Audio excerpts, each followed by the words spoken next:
Hello everyone, and peace of Christ to all of you. Please invite your friends and let us have some good time together. First of all, I received some emails about my books. People are thanking me for writing those books, and they said they learned a lot of information. Well, this is the purpose of those books, and I'm glad that you like it. But please don't forget to leave your comment or review in Amazon about them. Now we go to the topic. You see, I used to go for hunting a lot before, but now not like before. And once we shot at the fox, and the fox is very deceiving. You know, when they say to you the fox is very smart, believe them. It's not a fairy tale. He lay down and he made himself as if he's dead. And one of the guys is with us. You know, the fox is dead, so that's it. So he walked toward him, and the fox did not move until the person he bent down to pick him up, to grab him. And then the fox started running like crazy. And he ran exactly in the same direction where the guy is between us and him, so we cannot shoot at him again.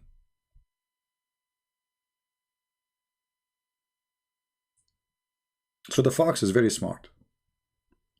Now, I said in the title, when a fox explains Islam, I don't mean it literally. Because obviously those who try to explain Islam to us, they have nothing to do with foxes.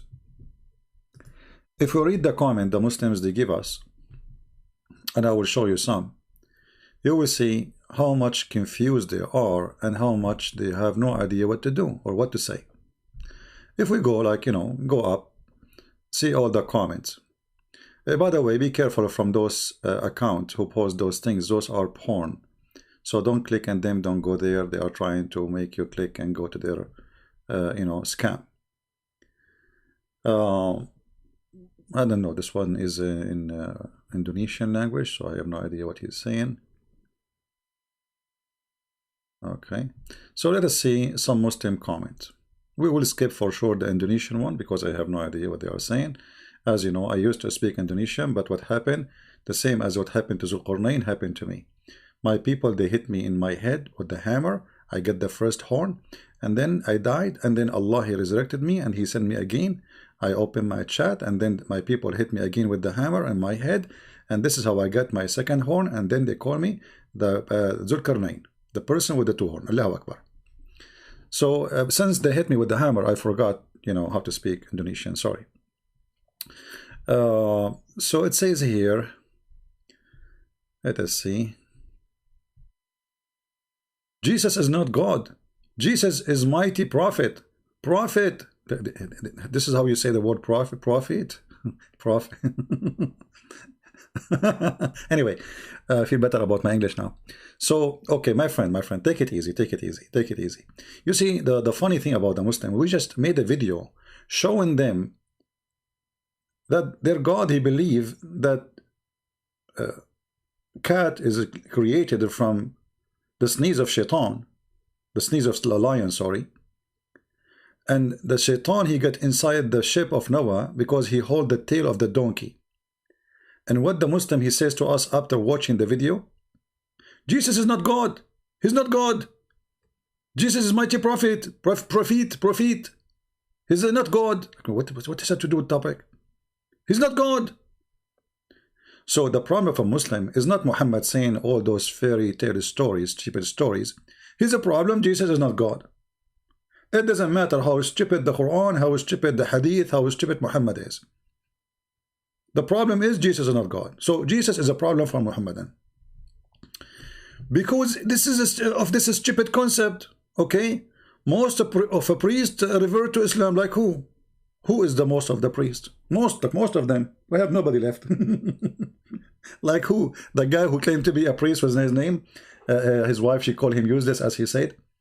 Before he converted to Islam, his name is useless. He claimed to was a youth minister. Where? Youth minister? A guy in this age, he was a youth minister, and he had not even one single picture of him being a minister in a church. So my friend, who do convert to Islam, they will leave Islam sooner or later unless you pay them salary. And that's what happened to this guy. But the truth is, we have people leaving Islam left and right. I mean, since the beginning of the year, which is not long time ago, the first 7 days of the year, almost we have every day, we have somebody leaving Islam live on air. Here, alone, with me, no. So take it easy. It doesn't matter how many people they convert to Islam, they will leave Islam sooner or later, you know, because if somebody convert to Islam, because you Muslims give him false translation, you know, you don't tell them the truth about Islam, and you Muslims don't even know what Islam is about. So how you can even convert people except by, you know, using some kind of trickery, you know, like Islam is a beautiful religion, Islam make people equal. You go to the black people, you say to them, Islam is against slavery. When Muhammad is the one who used to buy and sell slaves, he had thousands of slaves, not hundreds, not one, not two. Each wife of his wife, she have a house, and each one of them, she have many servant slaves. But in the front of the black people, you say to them, Islam is against slavery. Look at Bilal. Bilal was a slave. Bilal, you know, Muhammad died, and Bilal is still as a slave. That's why Bilal said to Abu Bakr, if you bought me for the sake of Allah, well, you know, then free me for the sake of Allah. If you bought me for the sake of yourself, then, you know, keep me for yourself. Hypocrite. That's what he meant. He meant hypocrite. They keep promising him freedom, saying to him, you will go to heaven. And the poor guy, he's a slave. And then hell is waiting for you. Okay, okay, hell is waiting for me. Isn't it better than going to heaven? And then there is thousands of horny women. They will jump on me. I mean, what I did to Allah. So if I can convert right now to Islam, what I will have? I will have 70 years orgasm. Is that a penalty or it's a reward? I want to understand, I mean, the concept of heaven in Islam. When you say to me, my private part will be endless, is that fun? How you can walk with it?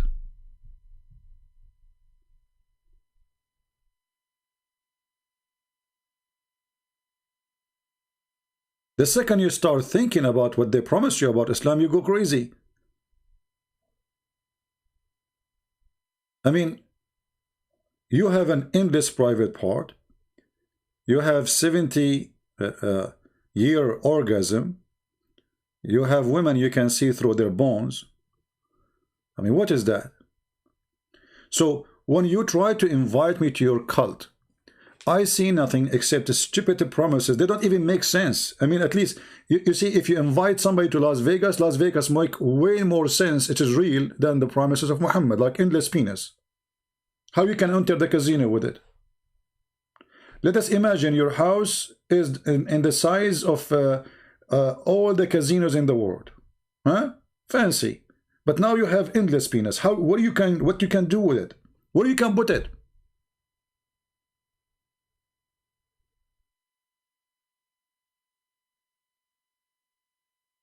So when a Muhammadan speak about hell and heaven, we die laughing. I mean, what hell, what heaven, what are you talking about? Look who is talking. Secondly, isn't it your prophet? He says the Christians and even the Sabians who worship the stars, they will go to heaven, and the Jews too. And he said that in his time, not to the previous Christians. He was saying that to people in front of him. So how your prophet, he promised us to go to heaven, which means I will have an endless private part. I will take a picture for it, you know, one day when I go to heaven, excuse my language, you know, just to prove it that it's true, because Christian Prince making fun of it, he don't believe it. So when we go to heaven, I'm going to take a selfie for it. Send it to you. Post it in Twitter, you know, Twitter program. Yeah. Whoever, those who become believers, the Muslims, and the Jews, and the Christian, and the Sabian, and who believe in the day of God and the day of judgment, and strive righteously, you know, they will receive reward and will go to heaven. We will go to heaven. Well, don't Muhammad knew that the Christians at that time, they worship Jesus? In his time? Isn't it the same book says the Christian, they worship Jesus?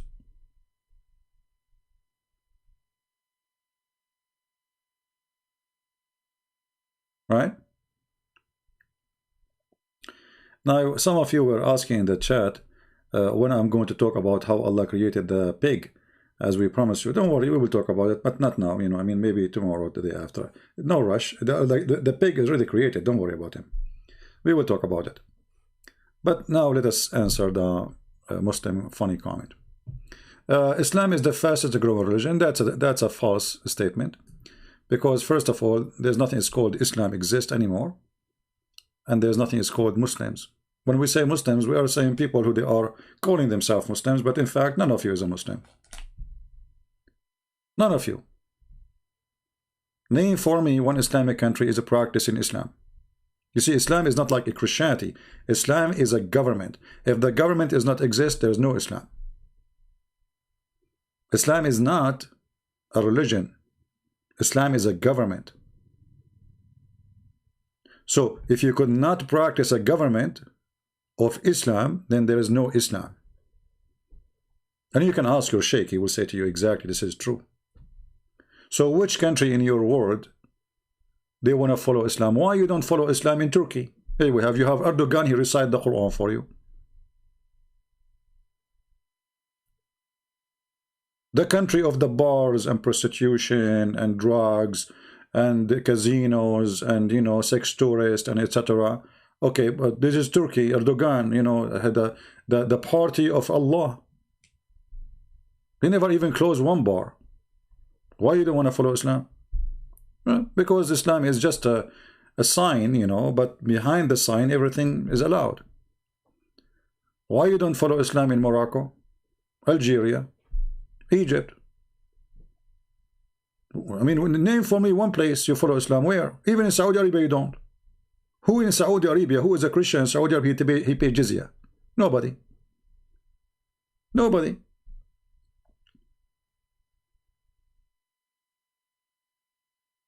So when they speak about Islam, this is the leftover of Islam. There's nothing called Islam anymore. Islam is gone actually since the time of Muhammad. After Muhammad, there's no Islam. There's just people fighting over power. The Muslims, they slaughter the grandsons of Muhammad, who the Muslims claim that they are his grandsons from Ali.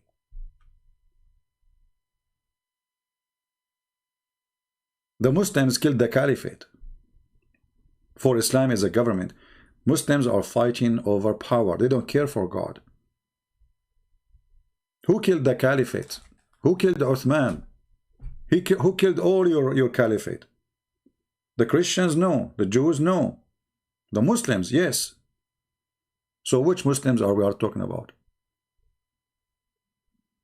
Yeah, this guy, his name is Tim. He's a kid. This guy, he was the Pope, by the way. He was the Pope for 2 days, and then he became a patriarch in Greece for 3 days, and then he became a sheikh in Egypt. And this guy is a kid, you know, we will go there. Now we have another Muhammadan saying, Jesus was circumcised, so why Christian not circumcised? I guess circumcised in the is Bible the word of God or King James? You know, here you see the stupidity. King James is a translation, Abdul. It's not a Bible called King James. A translation, you say you have Quran Yusuf Ali. You have Quran Hilali and Khan. You have Quran Biktal. You have International Sahih International. King James is not a name of a Bible. It's a name of a translation. Stop being a fool. Secondly, as long you are a person who supports circumcision, can you show me where your prophet is circumcised? How you are a prophet? He told you to circumcise yourself, but he never did. Muslims, Muhammad, he claimed to become a prophet at the age of 40. Where the story of his circumcision? Any Muslim want to show us? If there is any Muslim, it's a challenge for you.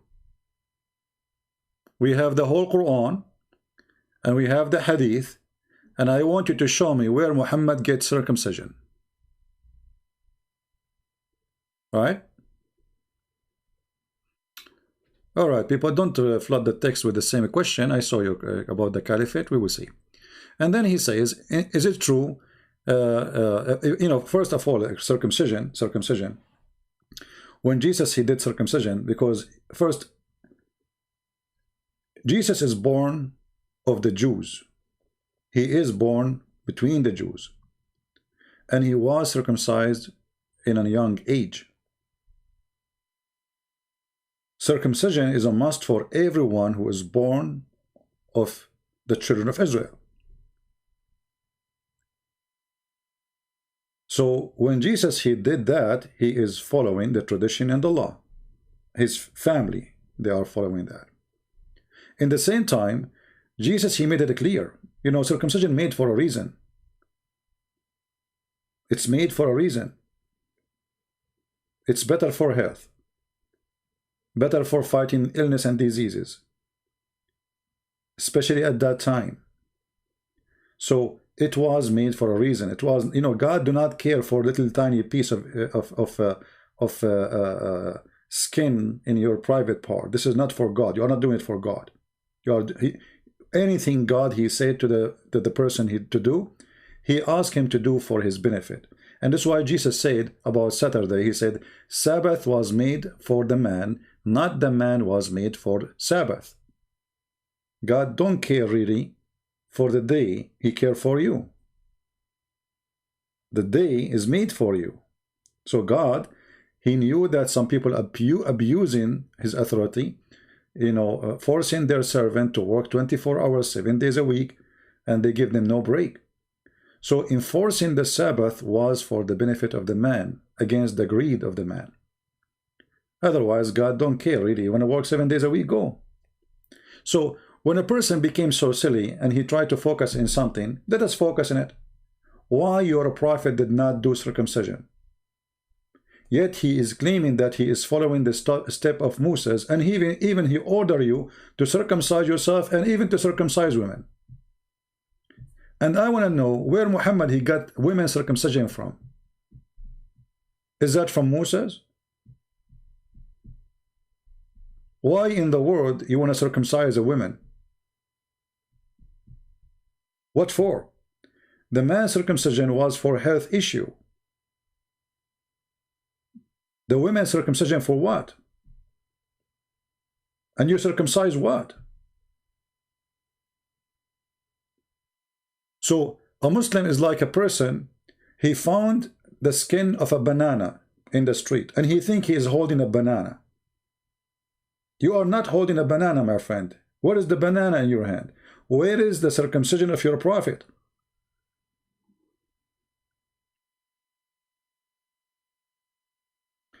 And I will go with you now. As long you are talking about circumcision, which is given to Moses, Allah, he gave the Jews order to keep the Sabbath. Why you don't follow the Sabbath? Why you Muslims, you claim that Muhammad is following the step of Moses? How come Sabbath is not important for you? Sabbath is important for us as Christians. Sabbath is any day you designate for God, not only Saturday. But it can be Saturday. However, how come Muhammad, he skipped the Sabbath? The hadith says that Muhammad, he want to act differently. He don't want to use the Sabbath as the Jews, and he don't want to use the Sunday as the Christians. So he chose what? He chose a Friday. So it was not Allah who asked him to do that. And let me show you that Muhammad was practicing Sabbath in the beginning.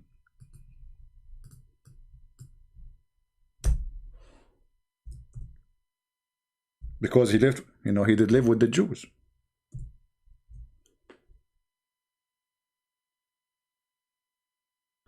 When Muhammad, he called for the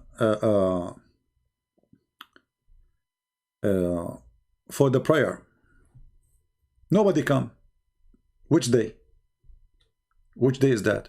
That was Sabbath, not a Friday. Read carefully. Believers in Friday, when the call for a prayer is made, try to attend the prayer.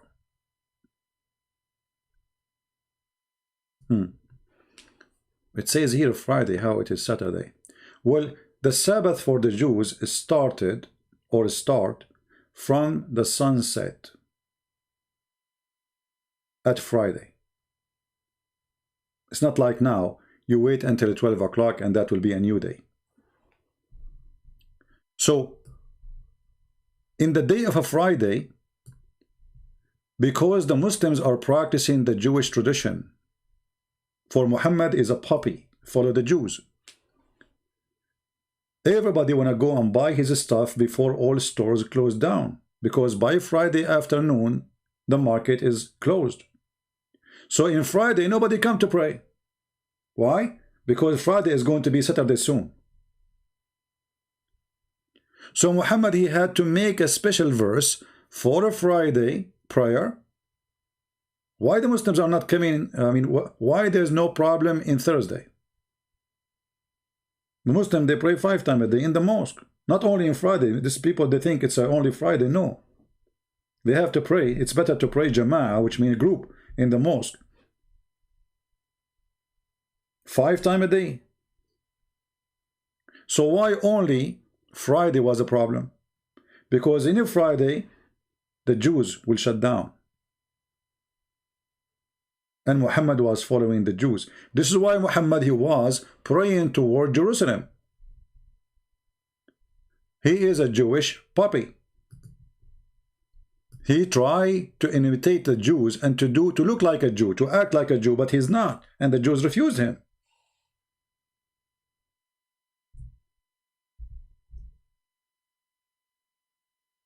If you ask the Muslims, Muhammad was praying to which direction? Before he prayed to the Kaaba.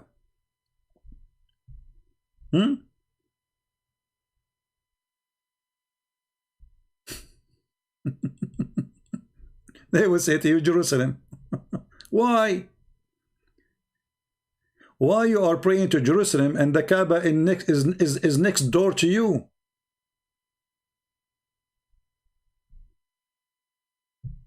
Do we have any Muslim want to say anything?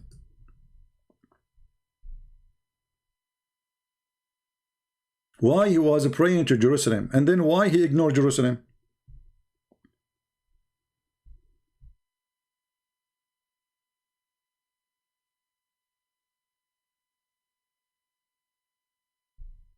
Any Muhammadan?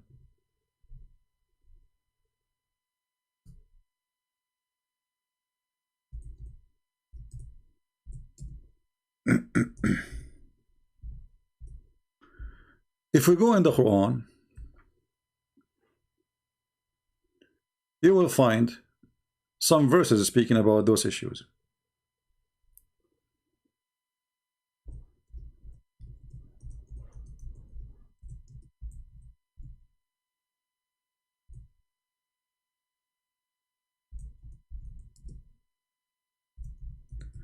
Let us see.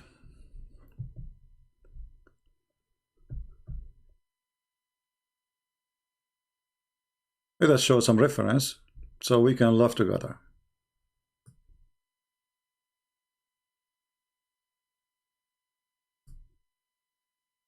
And I changed the Muslim to give us an answer for those things. In chapter 2, verse 144. Let us open the screen.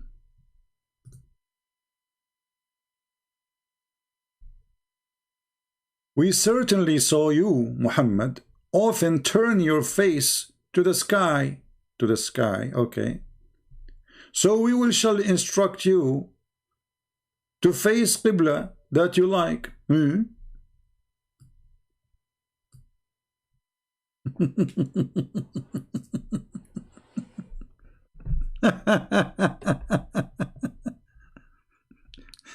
So at that time, Muhammad was praying in which direction? Where he was? He was praying to India? All those years, Muhammad praying to where? The Muslim, they will say to you, to Jerusalem. Now look here what it says. It's something very important. Very important. You know, usually when people read, they don't notice what is really important in the text. So we shall instruct you to face a qibla that you like. This is the Muslim translation. In Arabic it says tardaha, which means you approve. That's mean the Kaaba is not holy.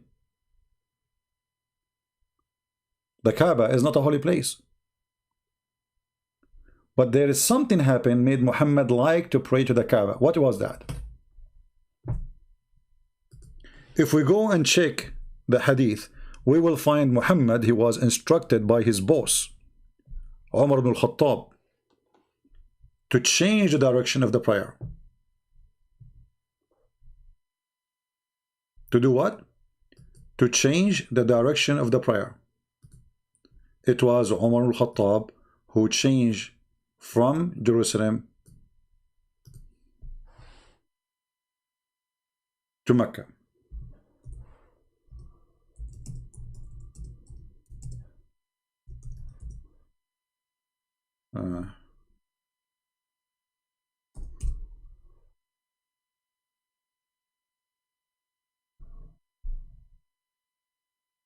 As you see, this is Sahih Hadith, so the Muslim cannot say this is fabrication. Umar, he said, Allah agreed with me in three things. Allah agreed with Umar. Umar. Who is the Prophet in Islam? Umar. Actually, Muhammad, he says, if there is a Prophet will come after me, it's going to be Umar. Umar, he said, I agreed with Allah in three things. Or, my Lord agreed with me in three things. Oh Allah. And etc. He count how many of them. Okay, what is exactly Allah he agreed with Umar? The divorce and the exchange of the wives of Muhammad, the hijab, and the Kaaba.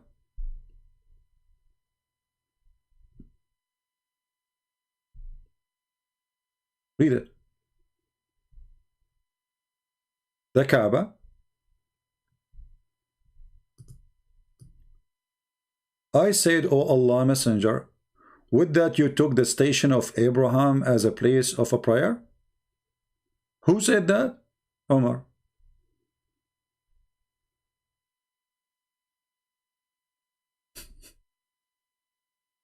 Muhammad was not praying to the Kaaba.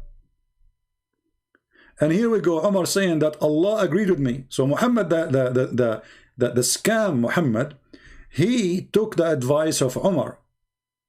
And he made a verse saying, Allah, he told me to pray to the Kaaba. But in fact, it was Umar. All those things you see in front of you, it was from Umar, including the hijab.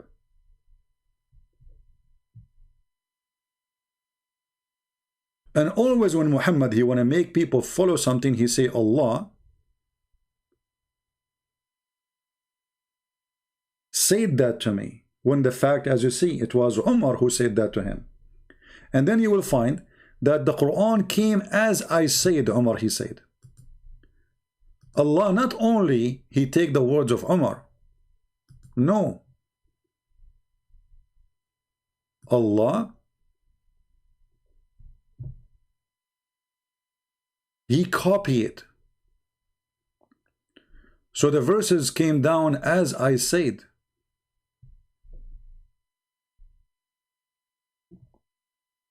As I said. Why Allah he is taking the word of Umar as he said? Any Muslim can tell us?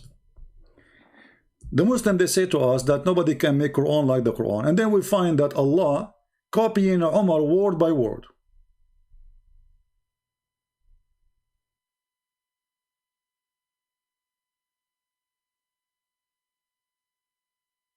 What do you think?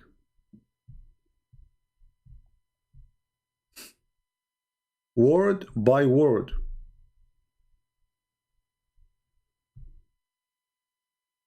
But Muslim, they say nobody can make Quran.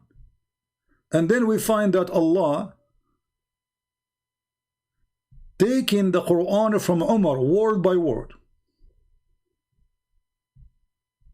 Read with me. All of this reference, look. Look how many.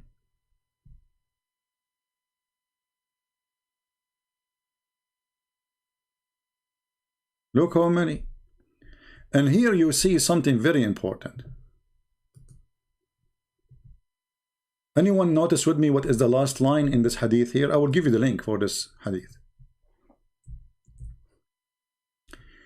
Do you notice the last line, guys? Anyone notice something really, really horrible?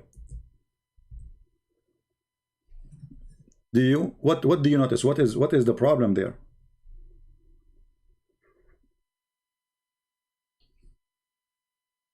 Anyone notice the problem? So this verse came the same as I had said was revealed. The same what? The same what? The same I had said.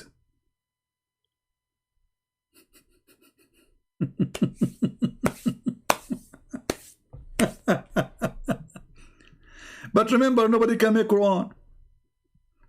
So Allah is copying Quran from Umar. So Muhammad the scam, he took what Umar said and he made a Quran, as simple as that. So the verse revealed the same as I have said. I mean, do you want more proof? So everything your prophet is a scam. Your circumcision is a scam. He's copying the Jews. Your salat is a scam. Your fasting is a scam. You know, Muhammad, he came, he said to the Jews, what is this? What you are fasting? What you are fasting? He said, this is the fasting when Moses, he crossed the sea. He said, oh, I am more close to Moses than you, and he started fasting it. No, what?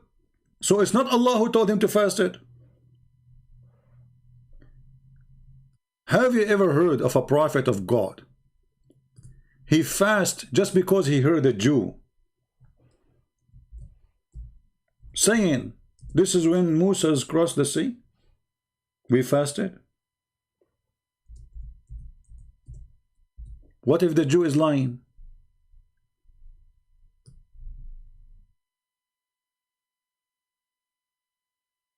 Read carefully and love.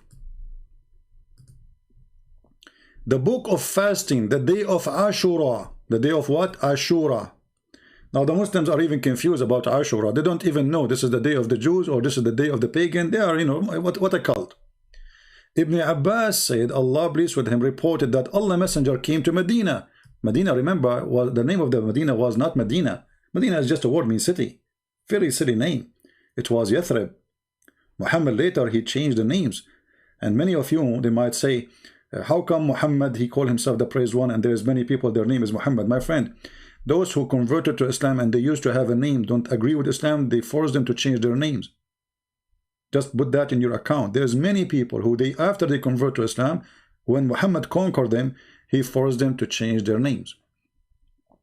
So he came to the Medina and he found the Jews observing the fast of the day of Ashura.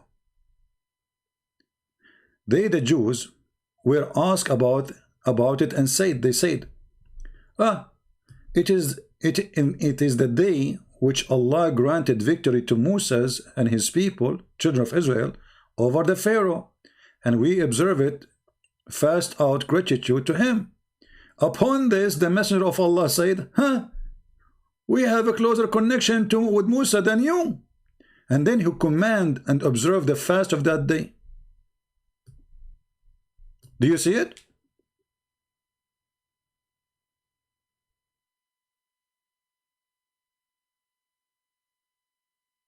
How you are a prophet of God? Shouldn't you receive an order from your God? Maybe this tradition is false. Maybe you should not do that.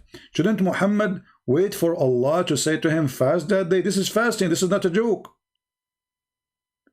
Just because the Jews are fasting that day, Muhammad, he make it a fasting day. And yes, Abi, this is a pagan day? The Muslims are confused. If you search for the word Ashura, like here it says the Jews were fasting, right? But if we search for Ashura, we will find that this is not the day for the Jews.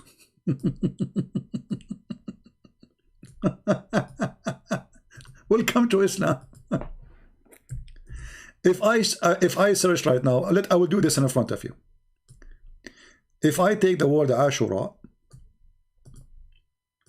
and I search it in the search engine, and remember, I was going to make the video short. I wasn't planning to come, actually. It's very cold. But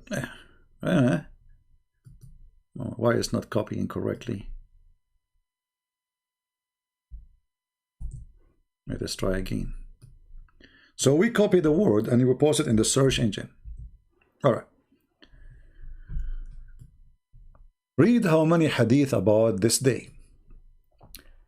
He heard that Ibn Abbas, when he asked about the fast of Ashura, I said, I did not know that the Prophet fasted any day because it's virtue. It's okay, except the day, meaning the month of Ramadan, and the day of Ashura. So Muhammad, he used to fast Ashura first, and then Ramadan came after.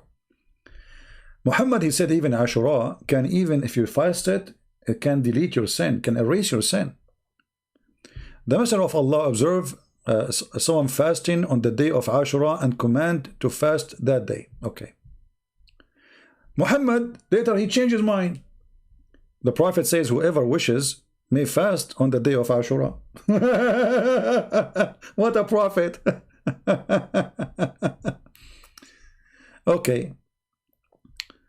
All those hadith, and look what Muhammad said here about this day. The Messenger of Allah was asked about observing the fasting of Ashura. He said, if you fast it, is going to erase the sin of the preceding year. Look how important it is. One day. Later the Muslims forget about it. Suddenly, Muhammad, he came with Ramadan, which is coming from the Sabian. The Sabian, they fast Ramadan. And he canceled. This is why he's saying, whoever wants, if you wish, fast it. But how it was, I mean, where Muhammad, he got this information from? He just learned from the Jews to fast this day. If this guy, he learned that this day is a Jew fasting day, how he come to know that if you fast this day is going to erase your sin for the preceding year? You see the scam?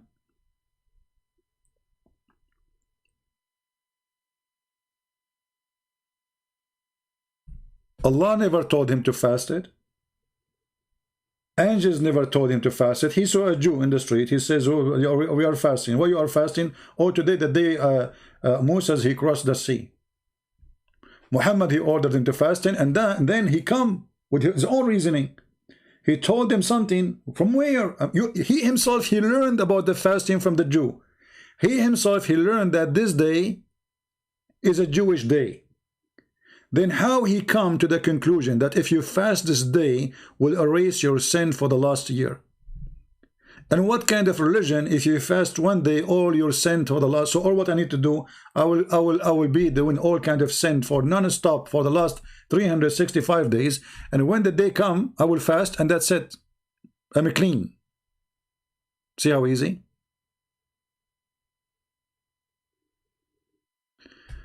Jamal Yusuf is saying to me something. Okay, Jamal. Let us show you what Jamal, he said. Where is the word of Jamal? Where is the word of Jamal? Okay. Thank you, Jamal, for the advice. Jamal Yusuf, he cannot answer us, so he's upset. Smile, Jamal. We took a selfie for you.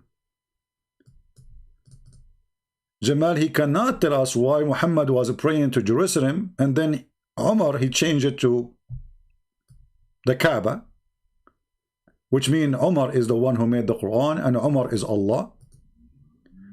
Jamal cannot explain to us why fasting Ashura can erase the sin of the previous year when Muhammad, he just learned about it from the Jews. So what Jamal, he suggests to us?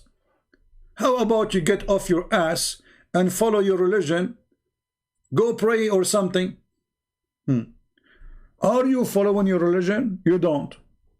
If you follow your religion, you should not open a TV, you should not listen to music, you should not watch computer, you should not be here, you should not use anything made by the kuffar, you should not eat their food, you should not, even the food, by the way, they say to you that the food of the Christians is halal.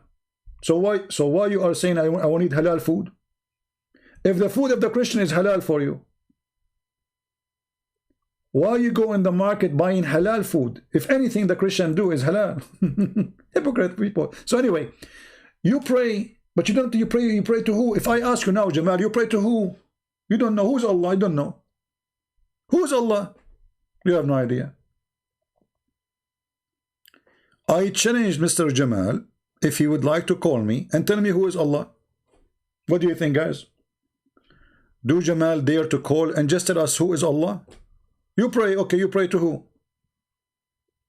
A God, he have two hands in the right shoulder. He have one shin. And he sit in a chair.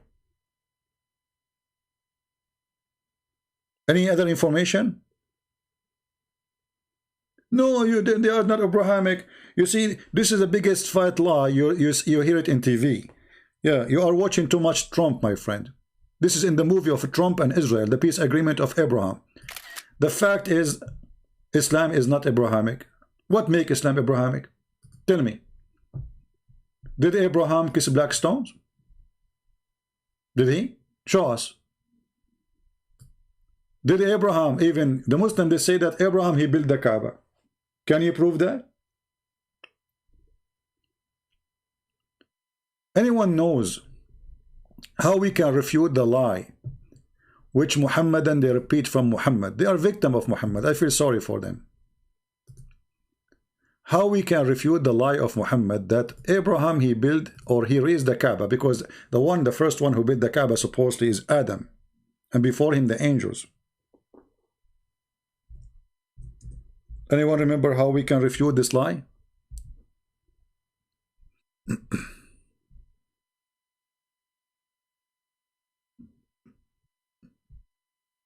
If we ask Jamal, who is the one who built the Kaaba?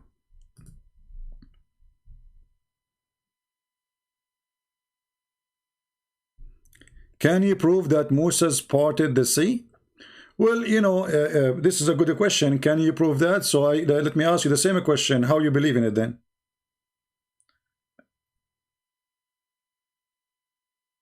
I'm asking you about your religion. What is your proof? For me, even there is a scientific study. They say yes, in certain time the sea was in etc. place and then move, etc. So, but there's no camera at that time to record the event. So it might be true, it might be fiction, no problem. But you Muslims, you have no witnesses for anything. We have witnesses that Moses, there's a history written about Moses was in Egypt. We have history written about Moses came from Egypt.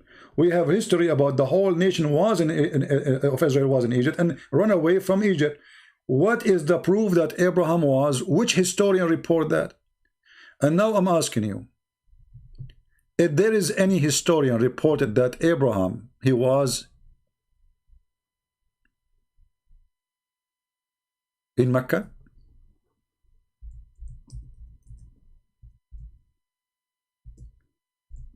Anyone?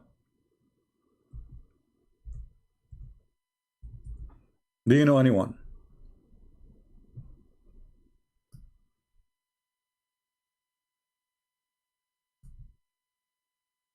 Nobody.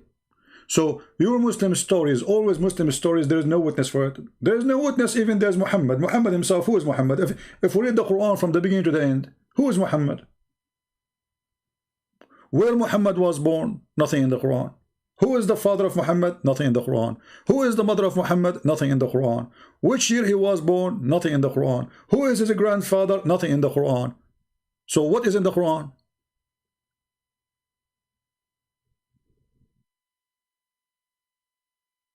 Now I ask question, I said, do you know how we can refute the lie that Abraham, he built the Kaaba? Anyone remember?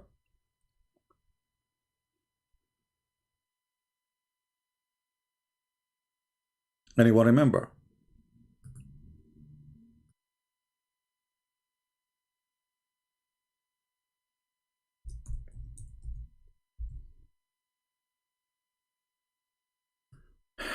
If we read the Quran, chapter 2 speak about from 125, 127, etc. So in 125 it says, and remember the house, we made the house, the Kaaba, the center, century of mankind, blah, blah, blah, blah, blah, okay? It doesn't say really mankind, it says for people of the Arab. And then it says here that they took from the station of Abraham. Why the Kaaba was the house of Abraham? In Arabic here it says Maqam Ibrahim. Maqam is a place of living. Abraham was living in that house. So this is not the house of Allah. And if you ask Jamal and the Muslims, was Abraham a prophet? They would say yes. Okay, was Ishmael a prophet? They would say yes. Okay, is Muhammad from Ishmael? They would say yes, which many Christians, because they are following naive priest, you know, and Christian churches, many dummy, they repeat that Ishmael is from Muhammad is from Ishmael, because they are dummy. I remember Abraham, okay, I remember Ishmael, okay, what about them? Abraham and Ishmael is the one who raised the Kaaba, because Kaaba was destroyed by the flood of Noah. And there's a mountain, you know, next to the Kaaba in Mecca. He hid the black stone inside his belly. So when the flood is over, the mountain, he spit the stone out so Abraham can see it, and he put it back. So now, if you ask the Muslims, they will say that Abraham was there, Ishmael was there, and even Ishmael is the grandfather of Muhammad.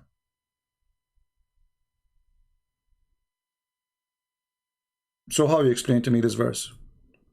Let us read and love. Was Ishmael a messenger of Allah? They say yes. To who? They say to the Arab. He is the father of the Arab. But in chapter 34, verse number 44, it says, there was nobody before Muhammad as a messenger of Allah in Mecca. Read it and love. Read it and love. We did not send to them, who? The Arab, any book to study, nor a messenger to warn them before you. So how you say Abraham was there?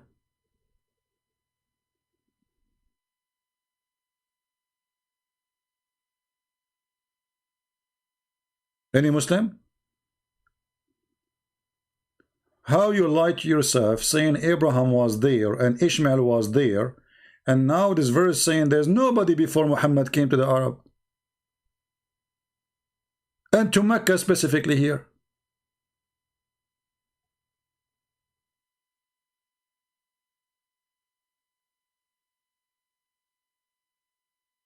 Obviously the Quran is a book of fabrication. Muhammad, he forgot what he said about Abraham in different verse. So if we go to chapter 2, verse 125, 126, 127, we will see that Abraham was there. And then from his seeds, supposedly are the Muslims. Because Abraham, he said, make us Muslims. And make our offspring should be Muslims. Okay. And the Muslim, they say that Abraham is the grandfather of Muhammad. Okay. So how this verse says there is no one before Muhammad to Mecca and to the Arab?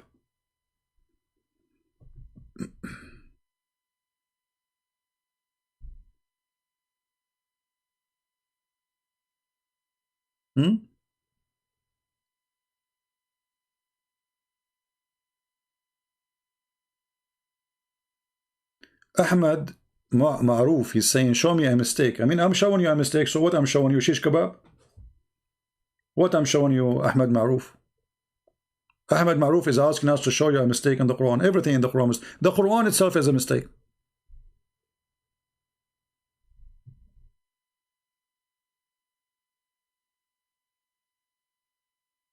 How Ishmael was there, how Abraham was there, how Adam even was there, how they warned the people to believe in Allah, and then the Quran says there's nobody was before Muhammad. He is the first warner. The Muslim, they say that Abraham have a book, Ishmael have a book. Where is the book of Ishmael? Hey Muslims, where is the book of Abraham? What happened? Where's it gone? I mean, all the books before Islam is gone. What's wrong with this God, Allah? Whatever books he sent, they fly? Okay, so Abraham have a book, Ishmael have a book, and yet the Quran says there was nobody before Muhammad as a warner, and no books was sent to them. So the Christians who was living there, they are who? I mean, have you ever heard of a stupidity like this?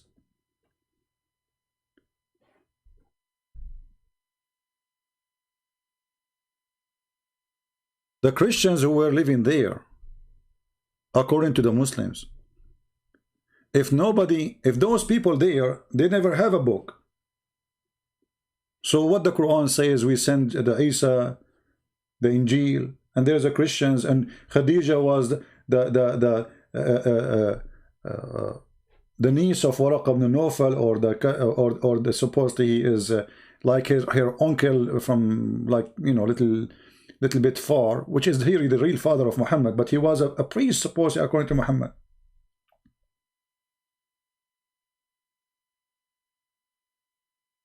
And by the way, the Muslims, the funny thing about them, they say to you, there's no proof that Khadija, she was a Christian. So why you say that in your speeches when you try to fool the Christians? They go and when they speak to Christian, they say Khadija was a Christian, the first wife for the Prophet Muhammad. But in YouTube, they say, no, there's no proof. Well, we can prove that easy. You know, those people in YouTube, they are a bunch of dummies. Those who claim to have knowledge. Zakir Naik, he says, there's no proof that, you know, all of them. Didat, he said the same. But we can prove it in 2 seconds. Okay, Jamal, I will open Skype for you, my friend. Give me a few minutes. If you go in the Quran, in the Hadith, sorry.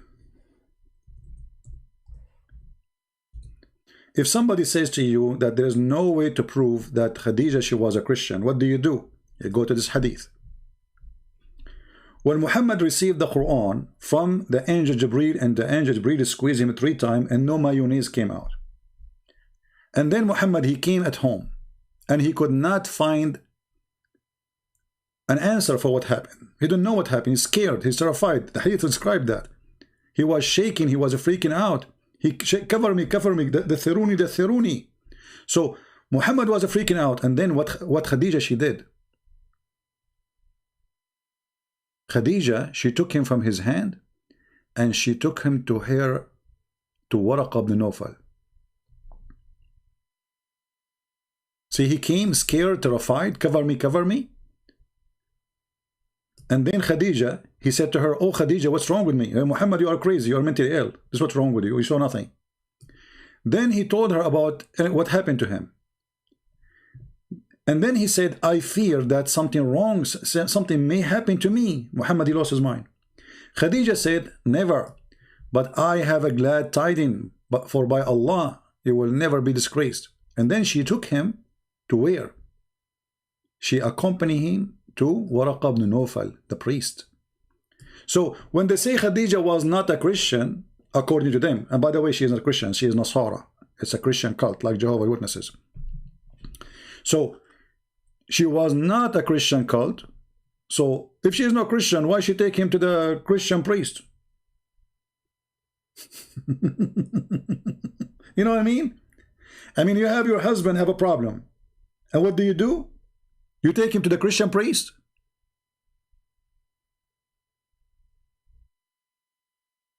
Do you understand what I'm saying? You take one of your family to a priest if you are a Christian. And he himself have to be Christian too. Otherwise, how even Muhammad, he agreed to go with her to someone who is a Christian? In this case, it was Nasara, which is a Christian cult.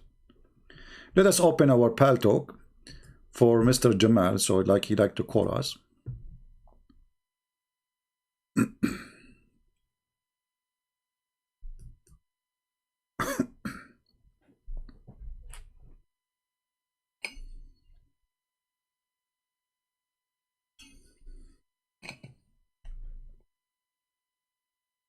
All right. Okay, Jamal, I receive a text from you. I will call you, my friend. Please answer me when I call you.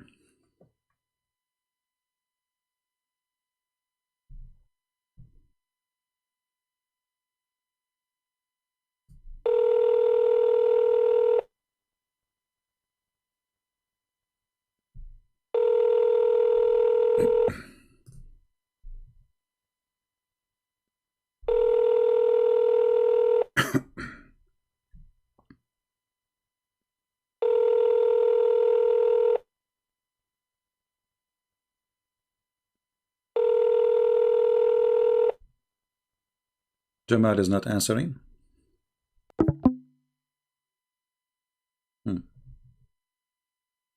Are you there, Jamal? What happened? Let us call you again. Are you calling? I cannot see.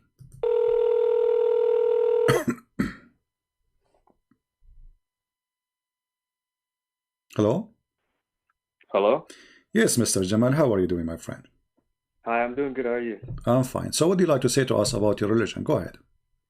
Okay, so first of all, I was just scrolling through YouTube, and I just came across your stuff. Like I've never seen you before.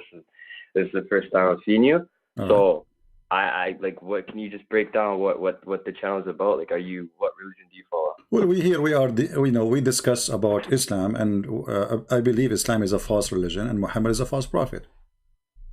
Okay. So because the way you're talking, it seemed like you're Jewish. Oh yeah, I'm a Jew. Sometimes I'm a Jew, but today is not Saturday. Okay, so Yeah. what are your claims? Your claims that the prophet Muhammad Sallallahu Alaihi Wasallam isn't a prophet. Well, when you say a prophet, can you give me a prophecy he said to make him a prophet? When you say somebody is a prophet, he prophesied. Give me, here we go, the Quran in front of me. Give me a prophecy Muhammad he said it's come to be true. Well, if you look at a bunch, he's prophesied that men will start acting like women and women will start acting like men. They start dressing. That's a big one. That's one that's coming into fruition. He prophesied that, but this is what happened in his time, and there was always a gay homosexual in his house. And your prophet was a gay. He's prophesied and your prophet was a homosexual himself.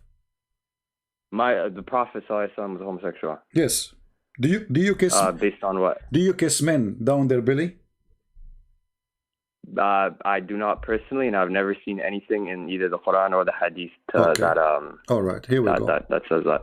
Well, this is your prophet hugging and kissing a man, exchanging kissing and hugging, and where they are kissing down their belly. Read carefully. Abu Abdul Rahman, etc., quoting blah blah blah. It's here. It said blah blah blah blah blah blah blah blah blah. Okay, and then it says while he was giving to Justin and was talking to the people and making them laugh, the prophet poked him under his ribs with a stick. He said, "Let me take retaliation." He said, "Take retaliation." He said, "Huh, you are wearing a shirt, but I am not." The prophet then he raised his shirt, and the man embraced him, began to kiss his side, and then he said, "This is what I want, Messenger of Allah." Do you do that yourself? Now the guy and who the guy is topless. Your prophet is not topless. The guy, he said to him, "Well, you are. This is not fair. I am topless, and you are not." So Muhammad he left up his shirt, and the guy started kissing him in kashhihi. Kashhi is not only his side; is down his belly. Okay. What kind of a practice? As you tell me, do you do that? You said to me you don't do that, right? Do men do that usually? And who is this narrated by? This is narrated. They have all the narration. It says here Sahih in chain, so you can't complain. Sunan Abi Dawood. Sahih in chain. Yes. It says by who? Because you sound like an Arab. So you probably know a bit more about the religion than the people in your comments. So you know that we follow a set people who can narrate hadith. So if it doesn't go back to, I can't name all of them. My friend. I'm 19. This is your website, my friend. This is your website. My website. We personally, I don't take too much from websites. When it comes to hadith, I take stuff from either. I don't take from website too. But we are in the internet. We are in the internet, and you are not sitting next to me, and we don't have the book, so we have to use a website. So this is Sunan Abi Dawood, hadith number 5224, and it says here Sahih in chain. Sunan Abi Dawood. Abu Dawood, say that again? Yes, Abi Dawood 5224. All right? 5224. Yes. For sure. General behavior? The book, yes, general behavior. Book number 43. Wearing shirt, but I'm not the prophet, and raise his shirt and money place. To kiss his side, and he said, "This is kiss." Okay, so you are wearing a shirt, but I am not the prophet. Then raised his shirt, and the man embraced him and began to kiss his side. Okay, under his rib. So his side, so his stomach. So you at first said it was under the belly, and now I'm reading that it's under the rib. So it's basically your midsection. Oh, yes, no. Kashha, we can go to the dictionary and see what kashah is, you know. So it's not up to me. You see, that this is the Muslim translation. If you speak Arabic, you can go right now and search for the word. Secondly, do you kiss a man in his belly?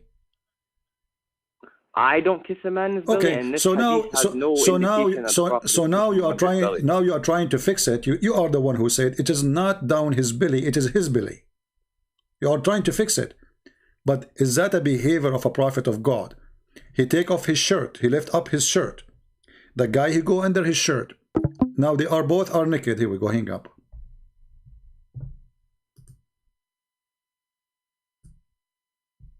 Where do you go?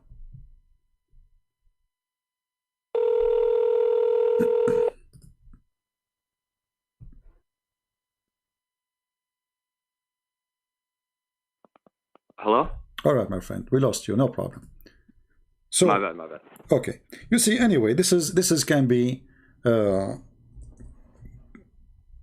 problem for you if you want. Can be no problem. Here's your prophet, and maybe he's a crazy. What we can do, but let us say, for the sake of argument,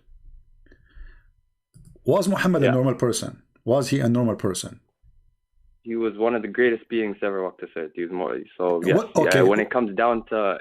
When it comes to human standards, he was the greatest of the humans, but he's no more than a human now. Okay. So what make him a greater than a human standard? What? For his devotion to worship of Allah. What devotion? He made verses. And that's the only thing that Okay, let us see how much devoted he was. Was your prophet, did your prophet make verses in the Quran saying any woman she want to give herself for sex for him, and this is a privilege for him? The Prophet actually had no verses in the Quran, no. No? Okay. The Prophet has nothing to do with the Quran. The Quran is from Allah. Okay, so why Allah, he made a verse for him, says any woman she want to give herself to the Prophet. What does this have to do with Allah? Muhammad, can you say the verse again? Chapter 33, verse number 50. What is the verse? Chapter 33, verse number 50. No, yeah, can you just repeat it, like just saying it? Chapter 33, verse number 50. Yeah, and what was it? It says, and the woman she offer herself to the Prophet, so the Prophet can if her. The Muslims don't translate that as just tankihuha, which is if her, but they translate here the word marry. Yeah, nikah is a form of marry. Yeah, if nikah is pre-marriage. So that's not true. So if you want to take it as effing, that's up to you. But no, I've grown up my whole life with the word that I use is nikah. Okay, is marry. Yeah. If you go right now to Muslim chat room and program, and you enter the chat room and I say I want to do nikah, what will happen to you? What the Muslims would do? Are you okay? So I can tell by your accent that you're an Arab man. You see, my friend, why you don't answer the question? Why don't answer the question? If you go to chat room right now, I've never been in an Arab chat room. No problem. But if you say if you go to a family, if you want to get married and you go and say I want to do nikah, they will shoot you because you are saying I want to do if your daughter. Personally, I've never used the word nikah in that manner. I don't know what chat rooms you're going in, brother. So thank you. So you agree, you Muslim, you don't use it. Why? Because it's a dirty word. Secondly, why Allah? No, it's not nikah, brother. Nikah. Okay. Are you trying to? Okay. I speak Arabic. Are you trying to tell me that nikah doesn't mean okay, marriage? that's wonderful. As long as you speak Arabic, I wanna make you. I don't speak too well. I speak decently, but I know enough that nikah is the Islamic version, I guess, the Islamic version of marriage. You get a nikah before you marry them. All right, no problem. Let us try to prove that if it's true or not. Okay. I will put for you something in the screen as long as you speak Arabic.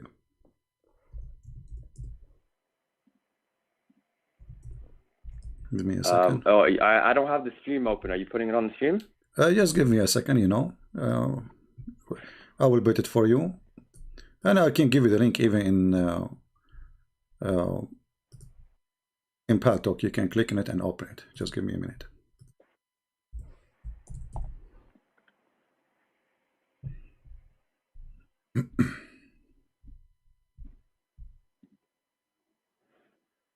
Just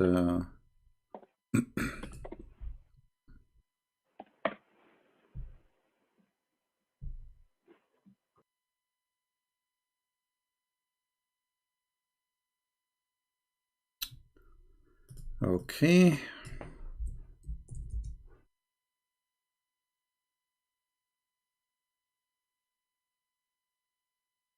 You are a Muslim Sunni, right?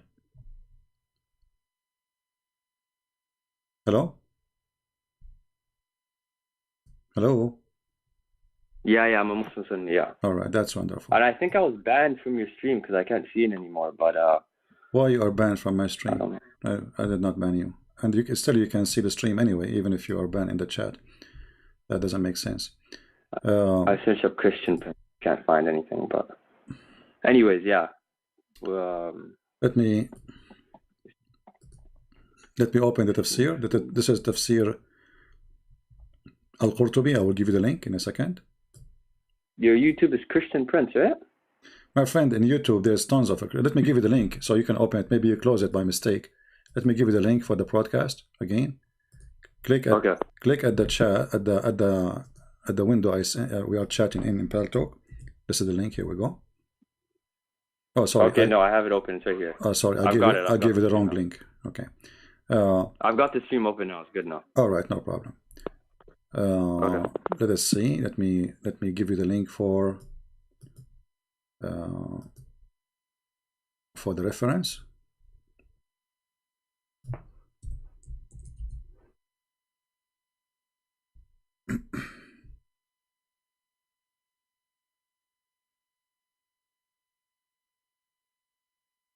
Now I will give you the book of Al-Qurtubi.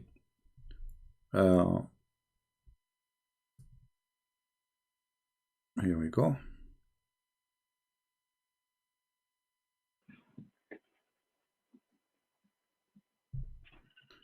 Open this link, please, from your side. And I will put it in the screen on my side too. And here it says how Shaitan he have children. Let us open it in the screen so everybody can see it, including you, or you can click at the link which I gave you. This is Tafsir Al-Qurtubi, and you are a Sunni, so we have no problem, right? Okay, it says here. Yeah. In the Tafsir it says, سألني رجل, a person he asked me, do Iblis have a wife? I said, this is a wedding I did not attend. إن ذلك عرس لم أشهده. Then he says, and then the Quran says, أفتتخذونه وذريته أولياء? Are you going to take him and his offspring as lords?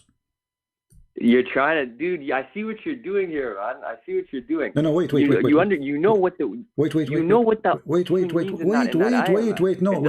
we are talking. Offering. Hold on. No, it means that. My friend, read. We are reading. It does, Rad. You know that. Okay, can you read for me? It says وقال مجاهد. Can you read from there? I'm sorry. Go. I'm sorry. Okay. You should go. I'm sorry. Can you read for me and translate? Go ahead. وقال مجاهد. Do you see why it says وقال مجاهد in the middle of the page? Okay, read it and translate, please. Where is this? From where? وقال مجاهد in the middle of the page. It says وقال. I see وهو مذهب محمد من خلطته. قال مجاهد. إن إبليس أدخل فرجه قال مجاهد إن إبليس أدخل فرجه في فرج نفسه فباض 5 بيضات فهذا أصل ذريته. وقيل read carefully إن الله تعالى خلق له في فخذه اليمنى ذكرا وفي اليسرى فرجا فهو ينكح هذا بهذا. Translate. Go ahead. You translate it. I understand a bit, but not too well. Okay.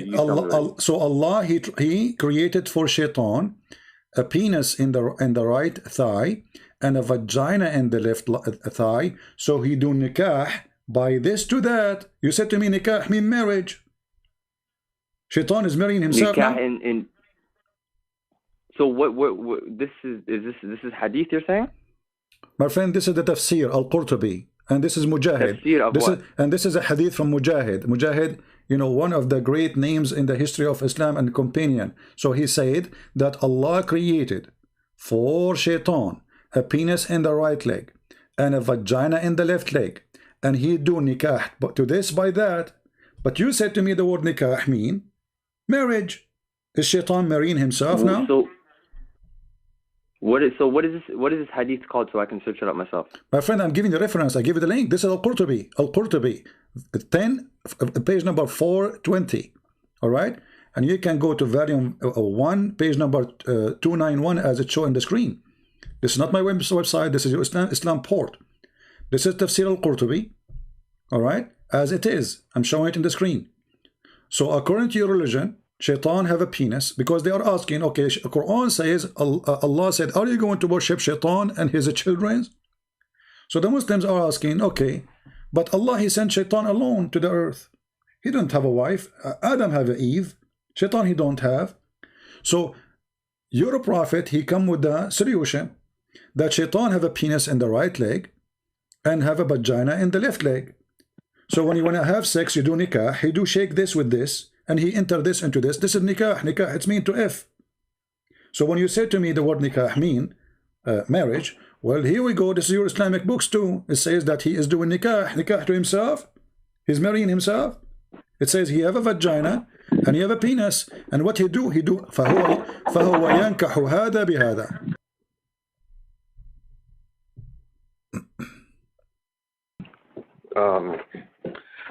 Okay.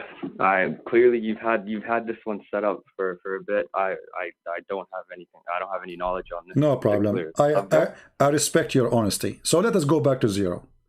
Forget about everything we said about the stupid things. I mean, this is stupid. Don't you agree? Shaitan have a penis in the right leg and vagina in the left leg. Personally, I've never heard about this. No problem. Tell me something you heard. What make you said Muhammad is a great person. He's great in what? He's a prophet. Is he a prophet? We lost him again.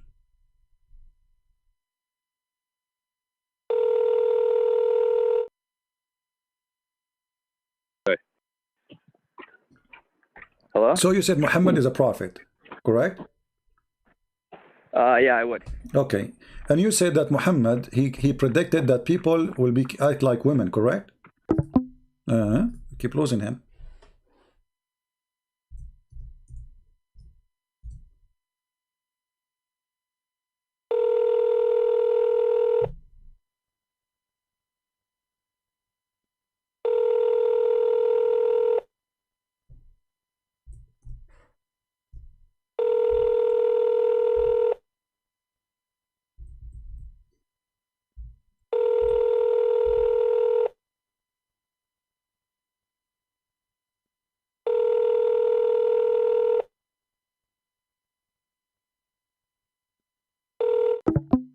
No, he's not answering. Abu Sadat, why you don't call me and help your friend? Abu Sadat saying, read chapter 33, verse number 49. Let us see. Call me and let us see if you can do better. Instead of telling me, read the chapter 33, verse 49, I can go there. Still doesn't make any difference. Are you brave enough to come and call me and read it for me? Or you know what will happen if you call me? That's why you are hesitating. You don't dare. Here we go. Your friend is not even answering my call. Let us call him again. Hello? Yeah. Okay. You said to me that your prophet, he predicted that men, they will act like women, and men will act like women. But gays and lesbian are exist since before Muhammad, my friend. Isn't it the Quran? In chapter 4, verse number 15, speak about lesbian.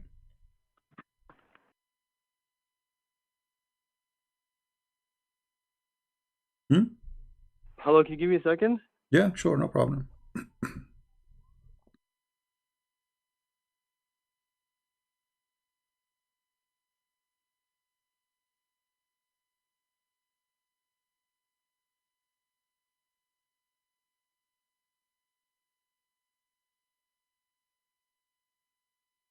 Yeah, hello. Can you just talk to this guy for a second, okay?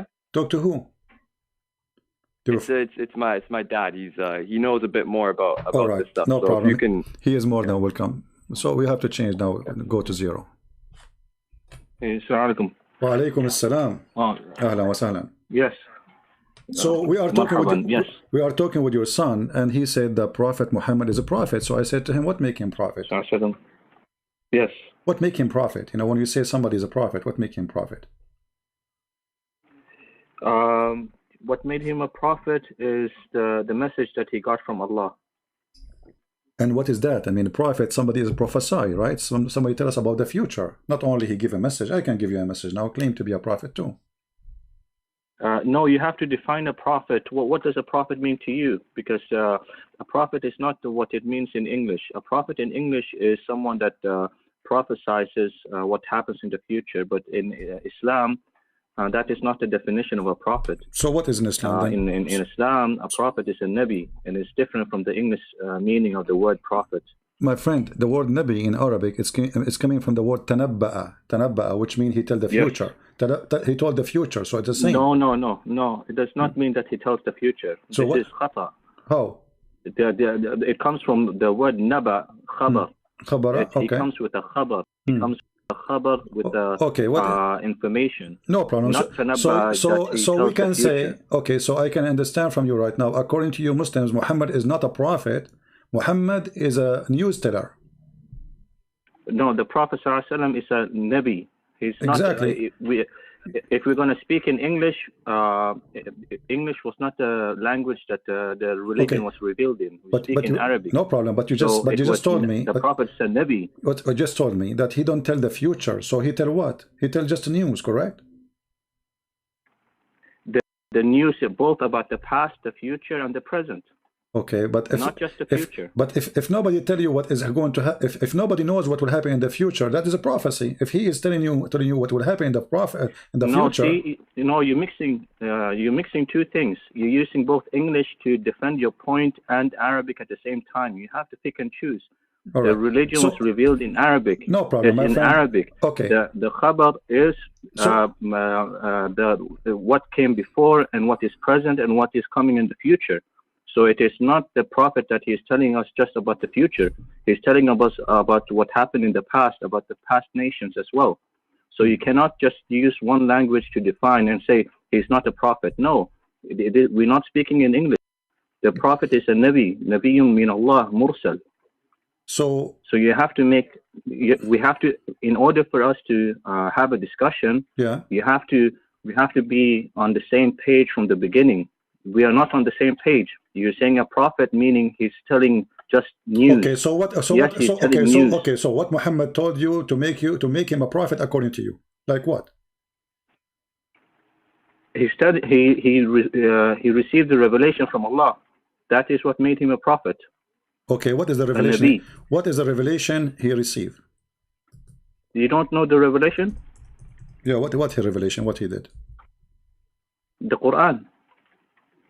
What is the Quran? What is the Quran telling us? The Quran is telling us it guides us towards the straight path. It tells us about what happened in the past. It tells us about what happened at the time of the Prophet ﷺ. It tells us about what will happen in the future. Like what? Give me an example. Have you heard about the Ad and the Thamud? Okay. Fir'aun. All these people before us. Okay. Wal-Mu'tafikat. Okay, so I heard about them, but nothing Muhammad told me is true. As an example, I will give you an example. You're jumping. No, I'm not. You're jumping from. You're asking me a question, and then you're coming to your own conclusions. No, you asked me. No, you said, "What did Muhammad tell you about?" And I told you, Muhammad told me about this and that. Okay, then you say nothing that Muhammad said was true. No problem. Tell me about something Muhammad he said it's true. About Fir'aun. Was Fir'aun not true? No, Fir'aun is not true because Muhammad he thinks Fir'aun is a name of a person, his family. This is his family. The Alu Fir'aun. No. That is your understanding. No. Okay, let us see. The Fara'ina is well known. Even there's only one pharaoh or many pharaoh? Many Fara'ina. So why your prophet he keeps saying Ala Fir'aun? Do you know why? Why? Because Musa was sent to one Fir'aun. He was not sent to all of them. Oh, okay, but he that said is the reason. But he said that's exactly what I'm saying. So if he sent only to one, then he should not say no. But see, Pharaoh. You asked me a question. You said, tell me something. My friend, no, hang on. Okay, hang on. What Al mean? You told me. What Al you mean? Said no. Hang on. No, see, you're jumping. You asked me a question. You said, tell me one thing that your prophet said that was true. Yeah. I said Fir'aun. No now problem. you jump into another thing. My friend, the word Pharaoh is existing in the Bible too. My friend, it is a problem. The word Pharaoh, the word Pharaoh exists in thousands of books, including the Bible. No. That was not your question. Stick to your question. My you question asked me one is, okay, question, let me repeat and my I question. answered your question. Okay, let me repeat my question. You asked me questions, and then you jump to other questions. Okay, I will make it simple. If you're going to ask me questions, I will make it simple. And give me the courtesy to answer the question. Can I make it simple? Can we make it simple? No, you cannot. Why you not? know why? Why? Because you have an agenda. Okay, I have an agenda. Me, you say what you say to me. What was the thing that the Prophet ﷺ received? What made him a prophet? I answered your question. You came with another question. I answered your question. No, you come with another question. What did the Prophet say? There's a mistake here, my friend. So you don't want me. So you don't want me to report the mistake. You don't want me to report the error to cover that Muhammad is a false prophet. Okay, let me ask you. Which one Allah, according to Muhammad, which one Allah created first? The trees. I answered this, and then you come with another question. No. I'm not coming with a question. You are saying to me, Muhammad. Here we go. He will run away. He ran away. Hang up. Okay, here we go. Run away. He said, "You have your religion. I have mine." What a brave man. He said here, "وَنَجَّيْنَاكُمْ مِنْ آلِ فَرْعَوْنَ." How you say Al Fir'aun? In the Quran it says Al Musa, Al Fir'aun, Al Ibrahim. Al is the people, the family. He thinks this is a family. He thinks Fir'aun is the name of a person. Al Musa. Al is not a word mean that. Some people who don't speak Arabic, they say Al mean that. Don't be a fool. Al here mean the family. Alu Fir'aun, Alu Musa, Alu Ibrahim. Because he cannot defend, he hang up. What a shame.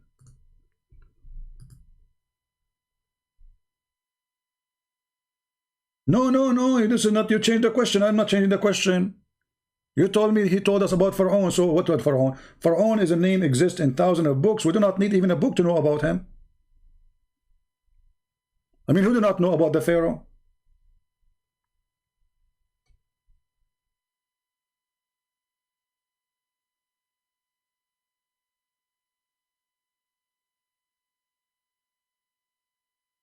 And why you hang up?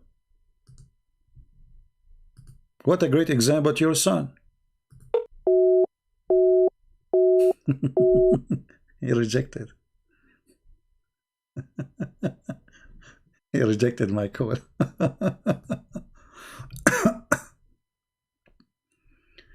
If you search for the word Al, copy the word Al.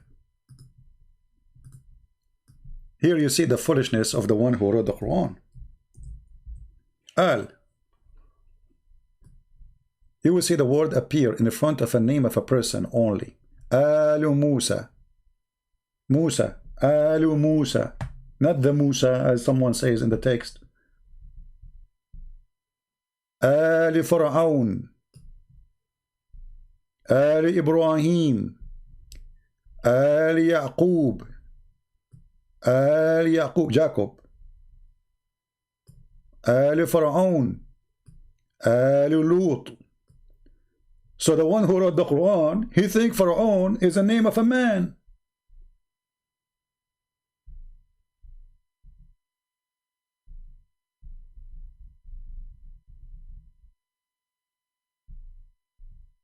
Do you see it? How many al always the word al repeated before a name of a person.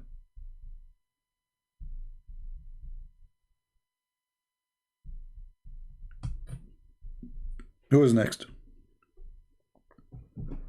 Are you sure I have an agenda? I'm here to teach people about the cult of Islam. So agenda, what agenda? So why I'm here for to play hide and seek? You have an agenda.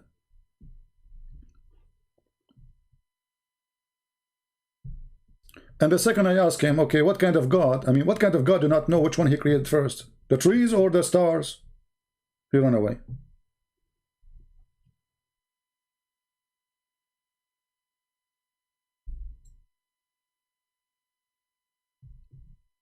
And look, they speak Arabic. That's a great, advantage. I mean, I will have somebody who speak Arabic.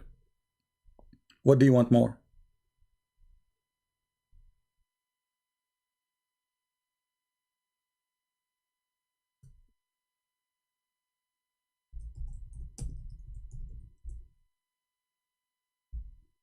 They speak Arabic.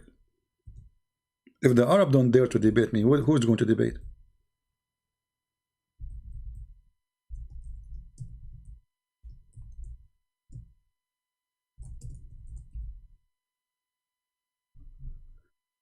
Do we have any Muslim?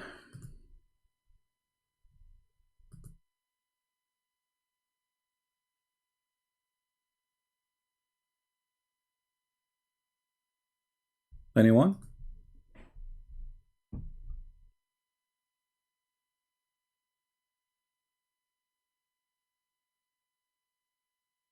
Nobody? All right. Well, what a drama. I feel sorry for them. Muhammad is a prophet, but he is not a prophet. It's not like in English. Quran came in Arabic. Okay. So what? So he's a prophet? No, he's Nabi. What Nabi mean? Naba'a. What does that mean? News. Okay. So what the news mean? He tell you about in the future and the past. But this is a prophet. If somebody tell me about the future, this means he's prophesying. How he tell me about the future if he's a prophet?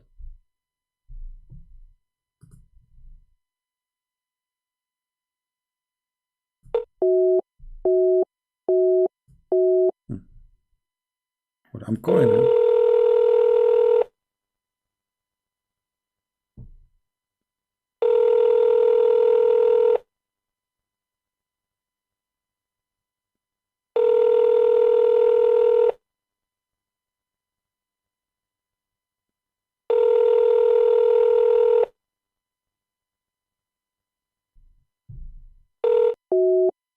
He's not answering. He said call me, but he is not answering. I don't know.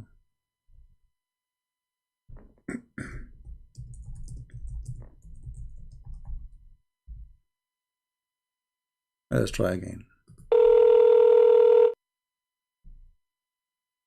Hello? Hello? Yes, Jamal. What happened? Why your father hang up? I don't understand.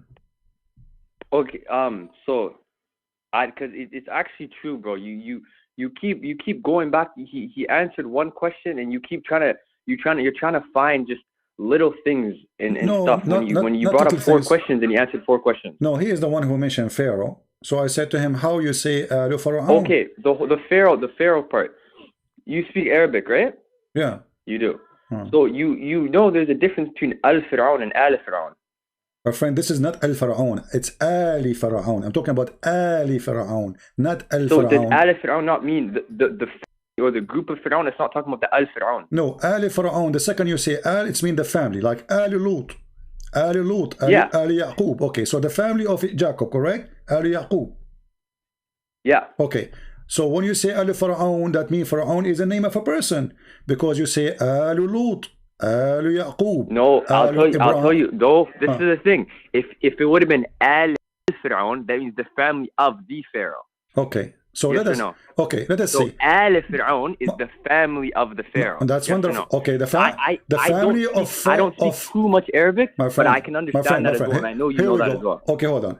This is chapter 15, verse number 59. It says, Ali Lut, the household of Lut. Correct?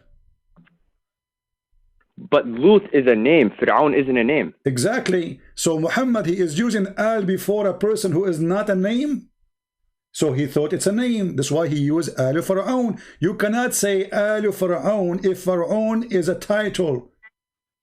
You don't say Al al-Malik. You see always the word Al appear before a singular name, a name of a person.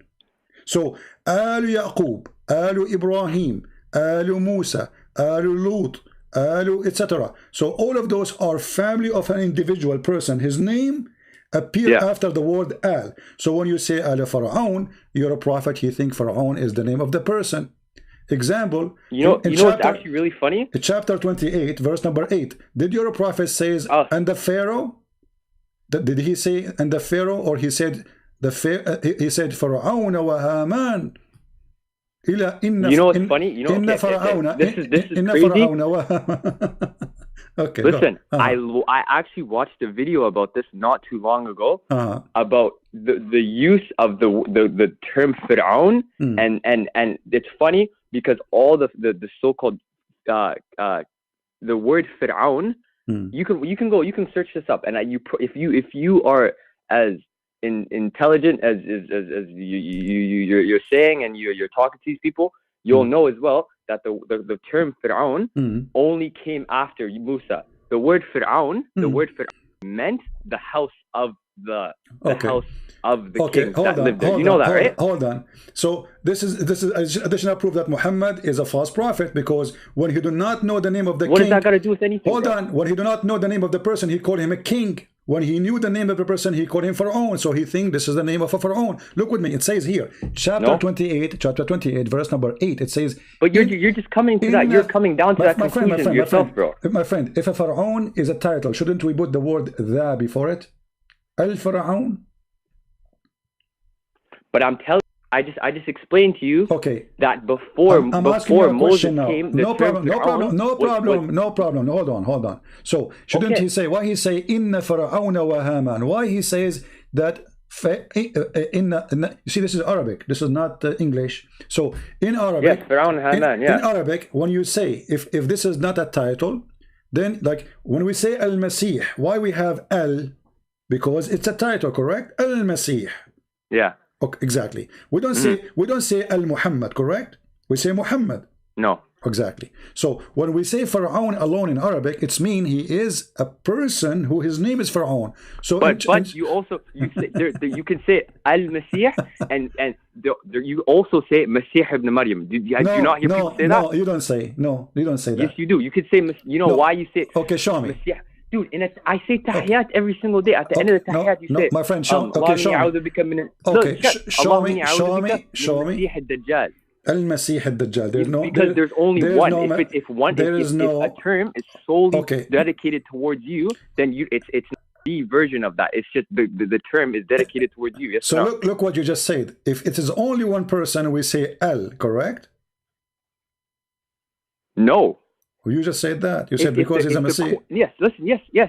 Also, but if the term is solely dedicated towards you, just like Fir'aun was, Fir'aun is before him.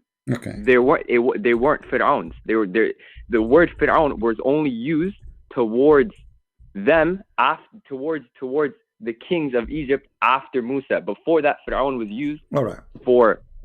Yes, right. My friend. As long you mention to me Ad-Dajjal, what is Al-Masih Ad-Dajjal mean? Masih Ad-Dajjal is the Antichrist, the fitna, the greatest fitna, the Masih, the anti, He's Antichrist. Why he is not anti-Allah? Because he's going to claim to be Isa alayhi salam when he first comes. And why he will claim to be the Messiah? What that will do to him? because the Muslims and the Christians are both waiting on the return of Isa alayhi salam. So I don't know personally his agenda, personally, but it would make sense that you off the beginning, that's how you gain the most followers. Okay, is it true that Allah, he looked like the false Messiah? Very, very wrong. I've never heard that in my life. Okay, what if I show you the reference right now?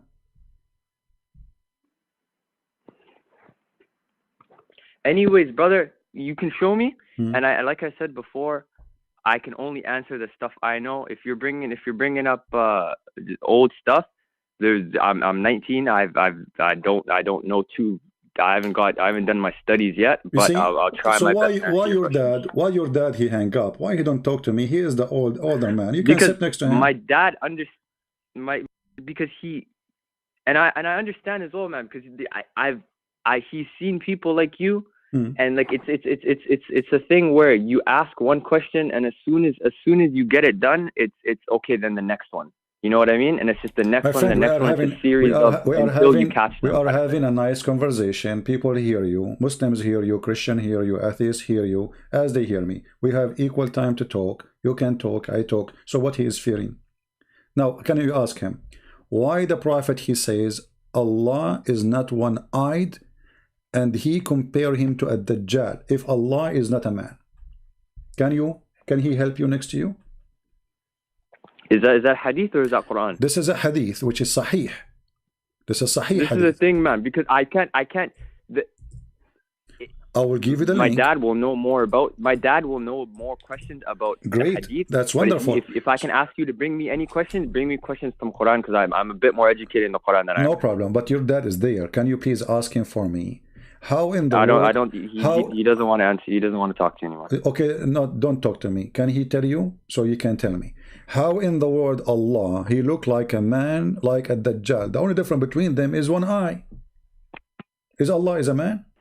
He told me not to go back on the phone with you, so I can't answer him anymore. I can't ask him more questions. You are not obeying your dad now. Allah will punish you. No, don't say that. So, okay, you see, I will go with you. Forget about my question. You see, let us say I am a Christian and I'm 19 years old like you. I'm not 19, by the way. I'm 17. So, and you met me, okay. and you want to tell me about Islam. Huh? Okay, what do you want to tell me about Muhammad? How you make Muhammad a good person for me? Go ahead. You want to tell you the good things that he's done? Like what? Is that the question?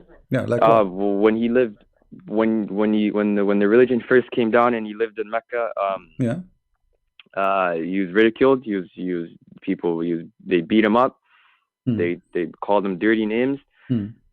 As the years went on, as the Hijrah went, they got stronger, and on the return to Mecca, all the Sahaba were saying, "Oh, let's get back at them. Let's get our revenge." You're not focusing on my question. You're not focusing on my question. How you will convince me? No, I'm asking you how you can make Muhammad a good person for me. Okay, he went, they beat him up, etc. What does this mean? I mean, people beat up each other every day. So Muhammad, he became a prophet. How? How he became a prophet? I was just answering the good stuff. You just asked me that. I tell you about good stuff about him. And I was going to tell. Okay, but I mean, good stuff, because a good stuff, a prophet, he should be a good man, right? Okay, what make him good man? Okay, Muhammad. When Muhammad first time, he was pure-hearted. He was pure-hearted even before he got the Risala. He was a pure-hearted. Okay, what do you think about if your dad? I'm not trying to insult your dad. Don't take me wrong. You are married, and your dad come to your house, and then your dad he flirt with your wife. What do you think about that? Can I get some context or some proof? Sure, but I don't know what you're talking about. But tell me first if you agree with that. If that person he do such a thing, he is a good man. With my respect, your father. I'm not saying your father would do that. It honestly depends on what you define as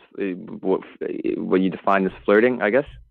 Well, is it like that? Change from different person to person? Either this is bad or good. Yeah, because there's different cultures and different things are said. For example, kissing on the cheek could be seen as flirting. No. I'm saying flirting with your wife. Flirting is clear. He's like her. He want to have her. So I'm talking about kissing in the cheek. Okay. So can you tell me what he said? So I'm asking you. When a man he see a woman and she is married to his son, Okay. And he flirt with her. Is he a good man? Yeah. If you're talking about flirting in the way I think flirting is no, but I doubt this is a trick question somehow, and you're gonna try to reveal that after. So so I mean, how did he flirt? He didn't have any sons. Why you are afraid to say what you believe? If a man he come to your house, let's because say you have a, let us say, bro, I know. I see no, I'm not catching something. I catch it already. Yeah. You know, you are afraid. You are afraid to answer. I mean, if you are a Muslim, and Islam teach you to be decent, then you should say right away, this is wrong. This is wrong. Okay, sure, bro. Okay, sure. So keep going. It's wrong. So we agree, me and you, that if I am your friend, or even I am your father, which make it more horrible, I shall not go to your house and flirt with your wife because she is pretty. Do we agree on that? Okay. So if we show you that Muhammad, he did such a thing, he went to the wife of his son and he flirted with the wife of his son. Are you saying the Prophet ﷺ had sons? He have a son from adoption. Muhammad cannot have sons. He is a appointed man. He cannot have kids. He did have kids. No, he don't. This is why he's adopt. If you have kids, there's no need to adopt. People who adopt because they have no kids. This is tafsir. So he didn't have any girls. He don't have anything. He don't have kids. He don't have daughters. Those are daughters of Khadija from previous husband. Khadija, she have 2 husbands before him. All right. Now, if we go to book Al-Qurtubi, and I will put it for you in the screen, and this is volume number 14, page number 190. It says here, and you speak Arabic and your father speak Arabic, he can sit next to you and he can laugh at a man you claim, and he claim that he is the most wonderful person in the history. He come to his son when the husband is not there. I mean, why you come there when the husband is not there? So it says here that the Prophet Ata Zaydan yawman yatlubuhu. So he came to Zayd one day seeking him, and he found Zainab, and she was white, and she was big and beautiful, from the most beautiful women of Quraysh. Fahawiha. Tell me what hawiha mean. Do you know? I don't. He loved her. He loved her in a lost way. Hawa is air, like air. So he fell into her air. He's lost, not love. This is a lost. What kind of a prophet? He go to his own son. He see the wife there, and right away she's standing, and it's in the same page later we will see that she was wearing sexy clothes, and the wind. So you're talking about Zainab? Zainab, yes. Zainab, yes. So is Zainab? Who's the son? The son is Zayd. And who's Zainab? His wife. So, Zayd's wife. Yes, and Zayd is the adopted son of your prophet. So when your prophet, he found her, he saw her. And so Zainab isn't the daughter of the Prophet ﷺ? No, this is Zainab bint Jahsh, the daughter of the donkey. This is a different one. So this isn't Zainab. This is not Zainab bint Hamid. No, okay. Muhammad don't have children, my friend. I just told you. Anyway, this is why he adopted. So listen carefully. So you go to your son, you adopt him or not. Let us say he's a friend. I mean, what kind of a person? He go to his friend house. Imagine you have a friend or you have a cousin. He come to your house and he flirt with your wife, and it says, and he fell into her. He want to have sex with her. Fahawiha. What kind of a prophet he is? So what kind of hadith is this? Can I see it? This is Tafsir al-Qurtubi, volume number 14, page number 190.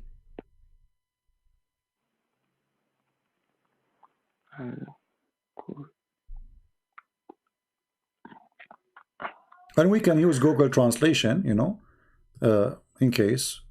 I wish your dad can join us. Too bad, What about you see here, when you Muslims, you say to us Muhammad was a wonderful man, obviously they lie to you.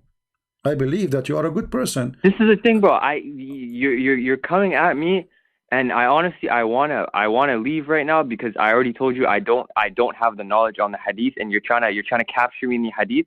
I asked you if you have anything on the Quran that could possibly. Sure, the whole Quran is wrong. The Quran, you see, I was going to ask your dad about the Quran. I wanted to ask him, okay, according to the Quran, if Allah is a God and Muhammad is a prophet, so what kind of God do not remember which one he created first, the trees or the stars? I mean, have you ever heard of somebody he built the world? Hold on a second, my bad.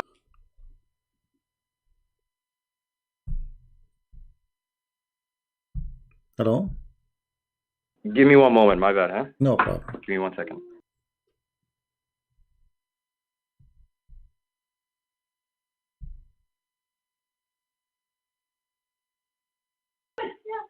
I'm sorry, just give me like 20 more seconds, huh? No problem, no problem.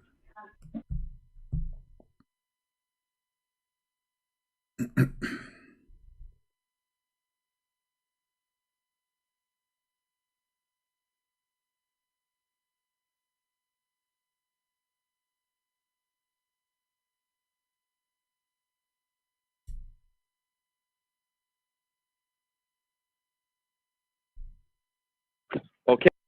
Say that again? Yeah.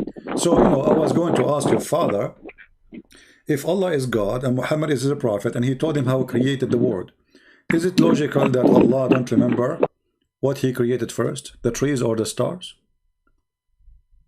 In one chapter he says something, in the other chapter he said the opposite. Yeah, go. Anyway, I was going to continue with the comment, but maybe we will continue again later because it is getting late, and I said to myself I want to make short video, and it's already 2 hours almost. I mean, this is short video supposedly. Unbelievable. I'm sure you guys will hate me, don't you? Right? But here you notice something very important, that those who speak Arabic, they fear us most, like his father. He's in the corner. He speaks Arabic. He cannot play the game. I do not know. I have no idea. I don't speak Arabic. I don't know what are you reading. He cannot. He right away told me you have an agenda. Well, for sure I have an agenda. So what? That is why I'm here. I'm here to teach. I'm not here to have fun. My agenda is the following. Is Muhammad a prophet or not? What's wrong with that?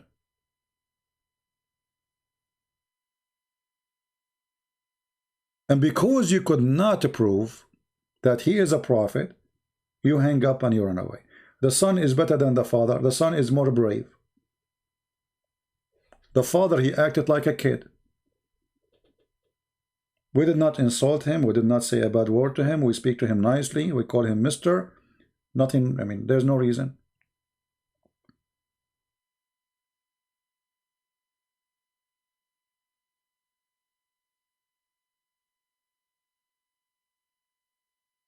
So always you notice that the Muslims, they want to take you into a conclusion, but they cannot explain the conclusion. Have you ever heard of such a thing?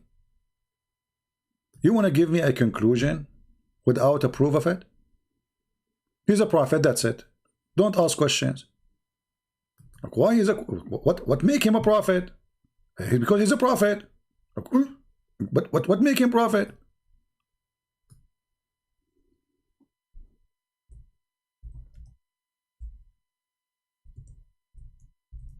I mean, a simple, even the definition of a prophet, he don't want to tell us what a prophet. Muhammad, he don't prophesy for the future. So why you call him prophet? Oh, in Arabic is different from English. What does that mean?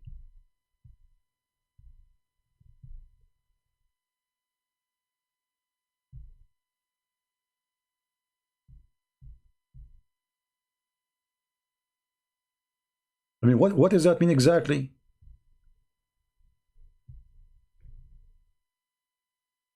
When you speak to a Muslim about Islam, it's like, it's like gambling.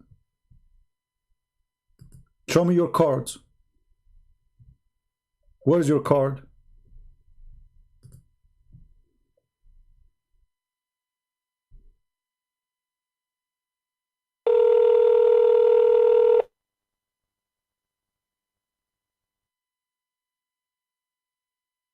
Hello? Yes, my friend. Hello, hey, I'm back. Okay. Yeah. So what do you think about Muhammad? He saw the women, and then after he saw her, do you know that in that story, Allah He made a miracle for Muhammad about it? I don't know if you know that. He made a what? He made a miracle. A miracle for him. What was the miracle? Well, after Muhammad he liked this woman, each time her husband he tried to sleep with her, excuse my language, I'm just reading what is in the book. Allah He made the penis of the husband. Say that again? Allah He made the penis of the husband swell. What do you think about this miracle? Did he do that? Huh? He made the penis of the husband swell. Yes. When can you say that again? Yeah. Well, Muhammad he came to the house of Zayd. He saw his wife. She is sexy and you know it. Then he flirted with her, and he liked her, and it says fahawiha, which means he fell into her. He want to have sex with her. And since then, each time the husband, Zainab, she said, he tried to have sex with her, Allah He made his penis swell.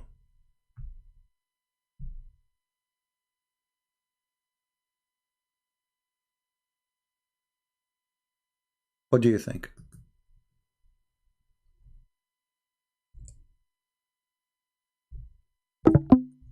I don't know.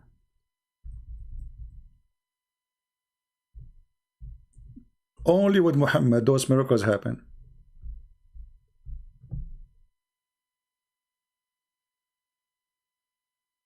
Only with Muhammad.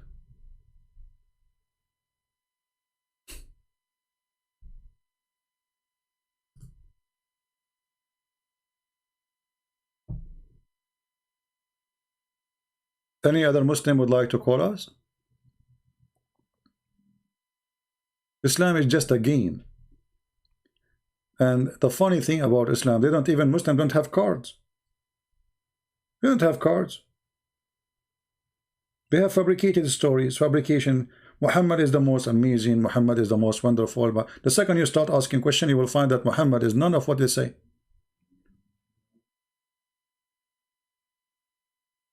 Watching cartoon is better than, listening to Muhammad's stories. I mean, the guy, he liked the wife, and then Allah, He made the penis as well. What is that?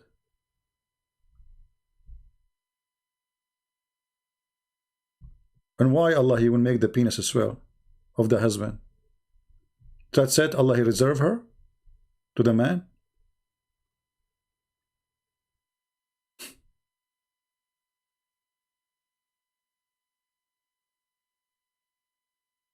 Where is the decent man? Where is the good man? Muhammad was the most decent man. Muhammad, where?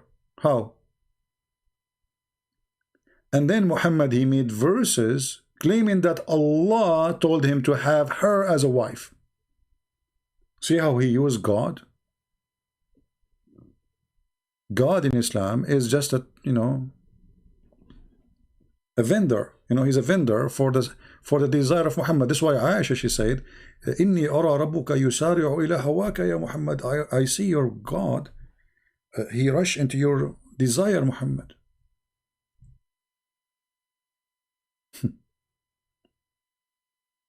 Why Muhammad? Why Aisha, she said that?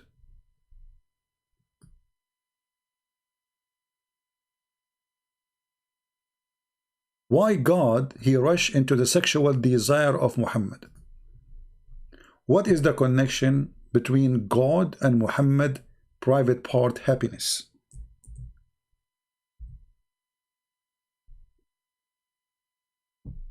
I felt jealous of the women who offered themselves to Allah Messenger. Okay, Aisha, she felt jealous. Why women anyway offer themselves? Because Muhammad, he made verses in the Quran says any woman she can offer herself. I mean, the guy have tons of wives already. Why he need more? What does have to do with God? What will happen to Muhammad if no women offer themselves? Is Islam missing something? Is Allah missing something? What is the connection? Why God, He need to make verses says any woman she can give herself to Muhammad so he can do boom boom. So Aisha, she said, I felt jealous of women who offered themselves, look how many, to Allah Messenger, and said, then when Allah, the Exalted, the Glorious, revealed this, you may differ any of them as you wish. Muhammad, he made the verse first, any woman she want to offer herself, and then, excuse my language again, I'm just saying things as it is, some women who don't look good came to Muhammad and offered themselves. Muhammad in trouble because he told them, offer yourself, I will take you. So Muhammad have to make a verse after it saying, oh Allah, he told me you may differ any of them as you wish.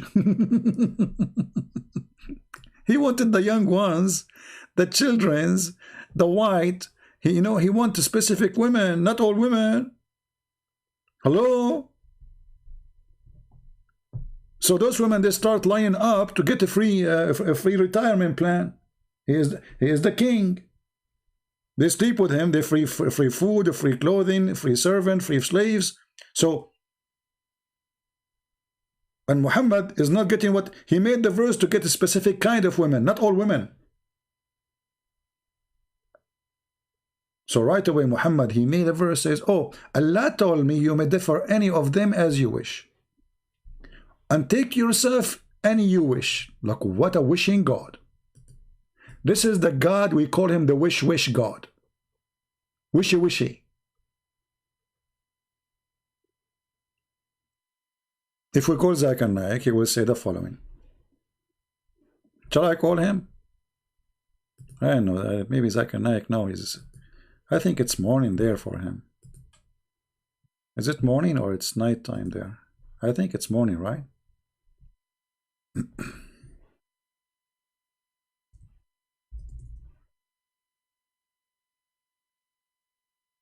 don't know, I need to find his phone number. He keeps changing his number. I will tell him in his grandma house. He's a Sikh refugee there.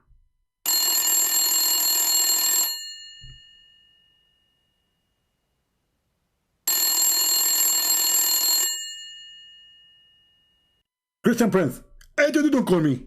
Zakir Naik, hold on. How in the world in such an odd number have no screen to see it is me? It's only you. There's nobody call me in this number except you. Because my grandfather is deaf and he cannot hear the phone. And nobody call her. And you're the only one who called me. Okay, Zakir, cool down. Why Aisha, she said that your God, Allah, Muhammad, he rushed into your desire. And he made a verse for him, you may differ any of them you wish, and you can take any of yourself as you wish.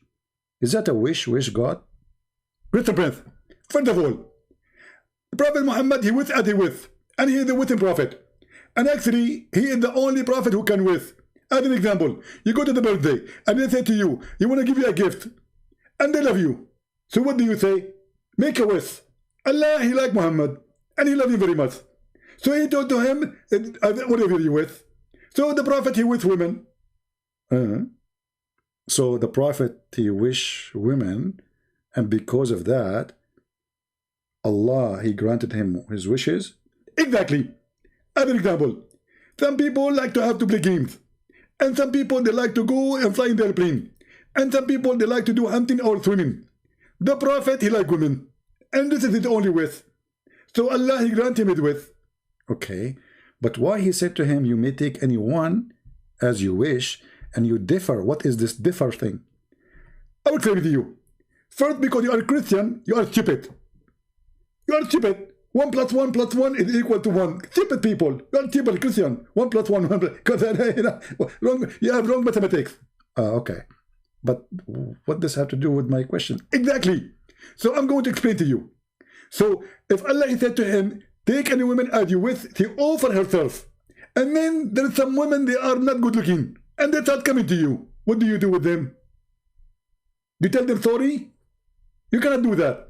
So Allah, he make a verse saying, the Prophet is not sorry, I am sorry. For I made a verse saying to you, you can offer yourself. I meant a beautiful woman, not you.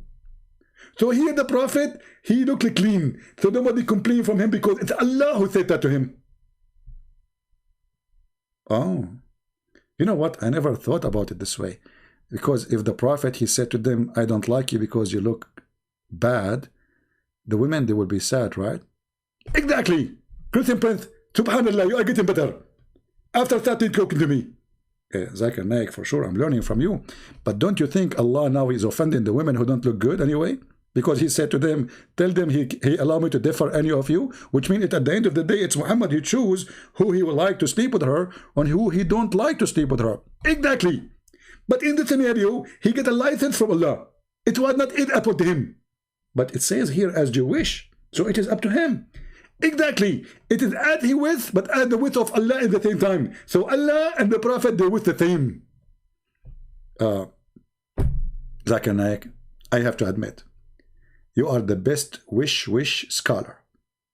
Thank you for answering my phone call. First of all, it's not me who's talking to you. It was Jibreel speaking with me. You became a prophet, Zakir Naik? I didn't say that. But I received inspiration. And I was able to get you busted. Especially when I said to you, 1 + 1 + 1 is equal to 1. Stupid Christian. Oh, okay. Well, I don't know what to say to you about the 1 + 1 + 1, because we don't have this in our belief. Do you? Christian Prince, don't you Christian believe in the Trinity? Yeah, Trinity is one God. Exactly. So how 3 persons is one God? Crazy. But isn't it God is the one who can do anything? He can be anything. Are you going to tell God what he can be? First of all, I'm not going to tell God what to be. But we have logic. Ah, you have logic. So it's logical that Allah have 2 hands in the right side. What is that logic? What do you think? Why Allah he play tennis? Right side tennis only? Why he have 2 hands in the right side? Allah knows best. Why Allah have a shin? Allah knows best. Why Allah have a mouth? Allah knows best. Why Allah he changed his shape? Allah knows best. So how come in the case of your Allah you don't complain, but in the case of my God you want him as you wish? Christian Prince, are we going back again to the word birth? I'm so disappointed. We start with and we end with. Assalamu alaikum. Okay, bye-bye. Hang up.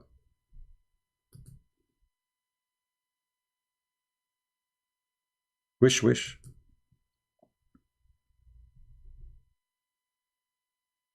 One wish. We will take one last time call. Jamal is asking me to call him. Yes, Jamal. Do you have to say something to say? But I'll tell you what, man. That stunt you pulled right now is very disrespectful, because me and you both know that's not Zakir Naik. Oh, okay. This is not Zakir Naik?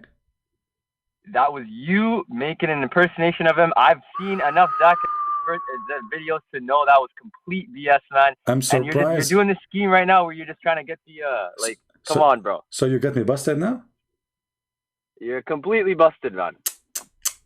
I'm so disappointed. I thought you think this is Zakir Naik. But can we keep it between me and you that this is Zakir Naik? Don't tell anyone, because people believe it, man. What do you think? I mean, people believe it.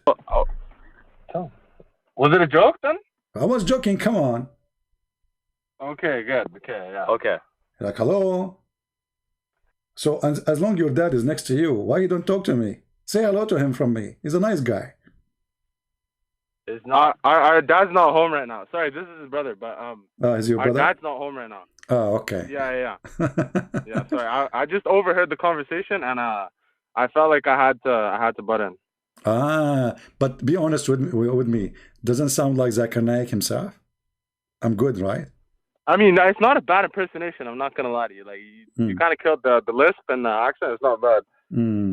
Do you remember Zakir Naik when he said they asked him about why only men they will have hur? You know? Or actually, hold on. They asked him why there's only a men prophet in Islam. Do you know what he said in that video?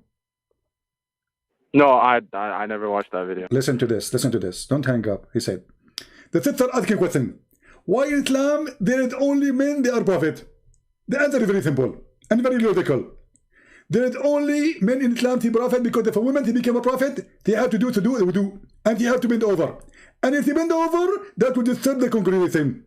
And if they disturb the congregation, people brother, can't focus. Bro, sorry to interrupt, Can you send me the video where you I don't know, because the voice sounds a lot deeper. Maybe it's on the phone. I'm not sure what it is, but you can search it. Search for this title: Why there's no women prophet in Islam. Zakir Naik. You will find the video. You will die laughing. Okay. So he said the reason there's no woman she is a prophet in Islam because she bent over and then people they will see her ass.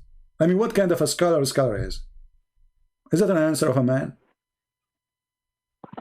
So are you talking about why they can't be prophets, or why? Yes. Because why? I'll tell you what. Yes. That specifically has to do why they can be an imam or not. No. Why she cannot be? No. My friend, the question was. That's why women can't lead prayers, brother. Not because not prophet. No, this is they not. Can't lead a prayer because they can't be in the front row bending in front of a. It's not up to you. It's not up to me. This was the question, and this was the answer. And let me search for the video. Why there is no women prophet in Islam? Zakir Naik. Let us see. Oh, here we go. We found the video. Are you gonna play it? Let us see if I can play it, because sometimes there is copyright over videos. You know how it is. Let us see. Let us skip the commercial. And then we go to... Why are there no women prophets in Islam?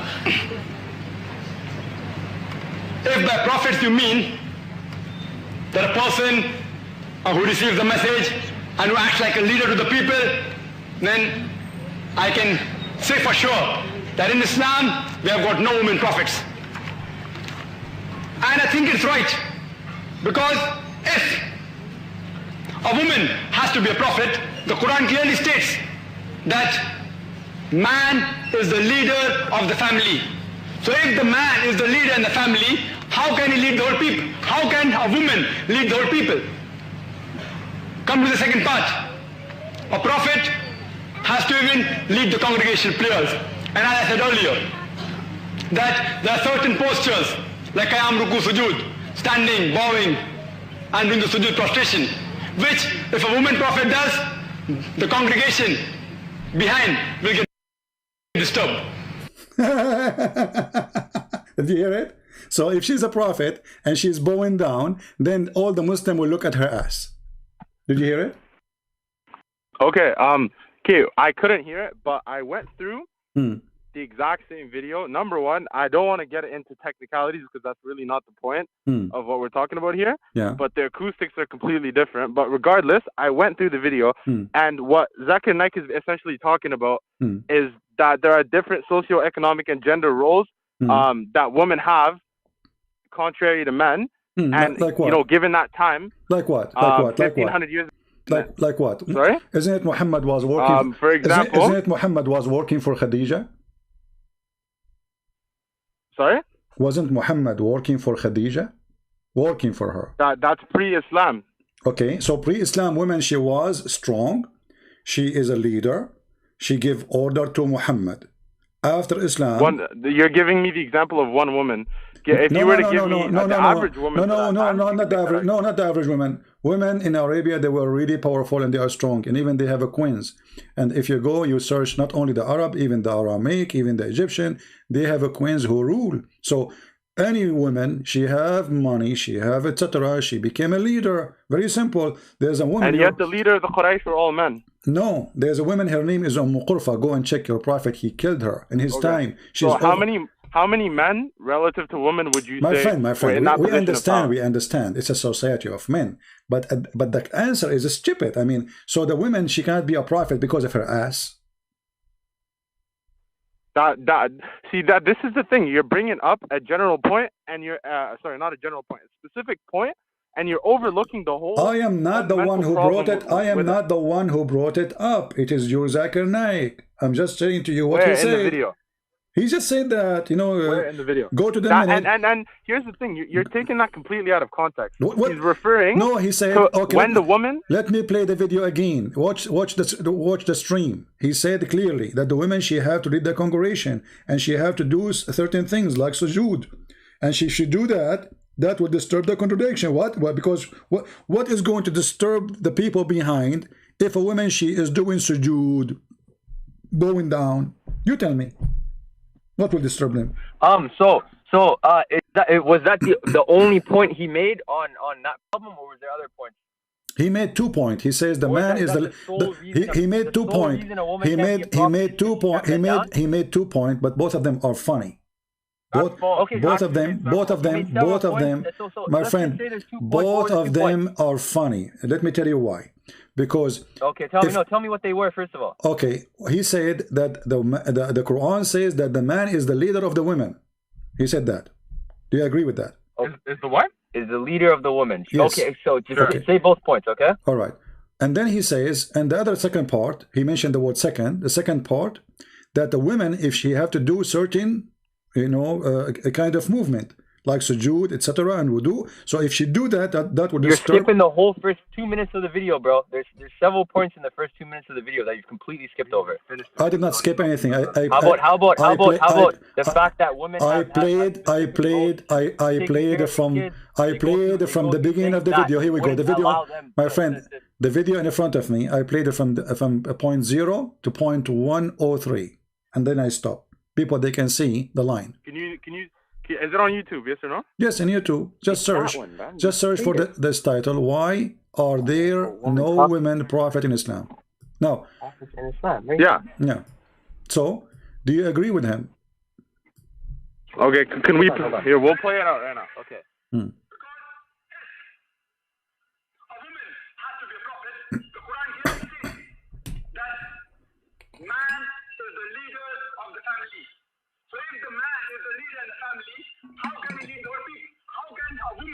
Okay, so that's your first point, okay? Okay, so you played till a minute. You played till 3 minutes, but you skipped point at 1 minute. Yeah, I stopped at 1 because he finished. Because he finished. The rest is. Hold on. Yeah. The rest is. Okay. Stop skipping. No, because we had it. You missed it.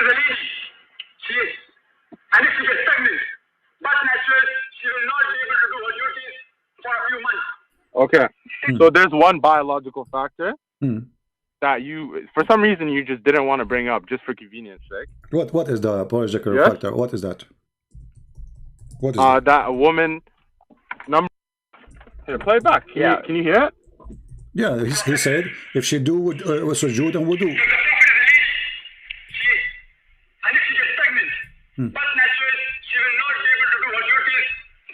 Okay, number one, if a woman gets pregnant, she will not be able to do her duties as a prophet, i.e. go out and preach and deliver the message.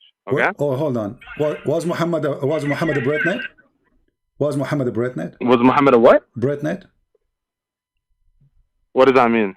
You're saying if a woman, she is a Britnet, she cannot do her duty. What's her duty? To deliver the message? Yes. She cannot talk? Okay, you try telling a pregnant woman to go out in every single day and do the duties of a prophet. And don't forget, a prophet's duties what is the duty of the prophet? Completely to the people. Your prophet was spending his day having sex with the women. So he's still with the women, between the women. Is that right? Okay, here we go. Let us see. You have your narrations, I have mine. Okay, according to my narrations, the Prophet Muhammad was spending his nights in prayer and spending his day going from door to door trying to figure out if the people were hungry and if the people had problems. Let us see if this is true. This is the hadith in front of me. It says that the Prophet, he spent his day having sex with his wife and he don't even wash. Is that correct? He don't even what? He don't even wash. He wash at the end. He go and he have sex with all his wives in one day. Yes or no? Is that a duty of a prophet? A prophet who have no time except to Allah. Why he have too many women? Read with me hadith. This is Al-Bukhari. It says here. He hang up.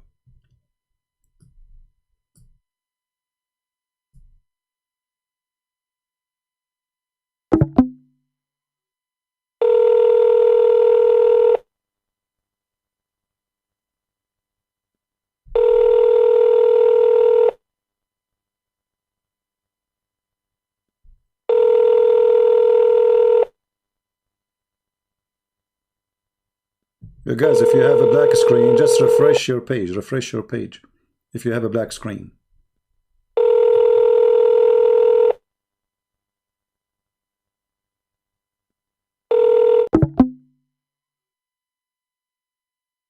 The duty of a prophet.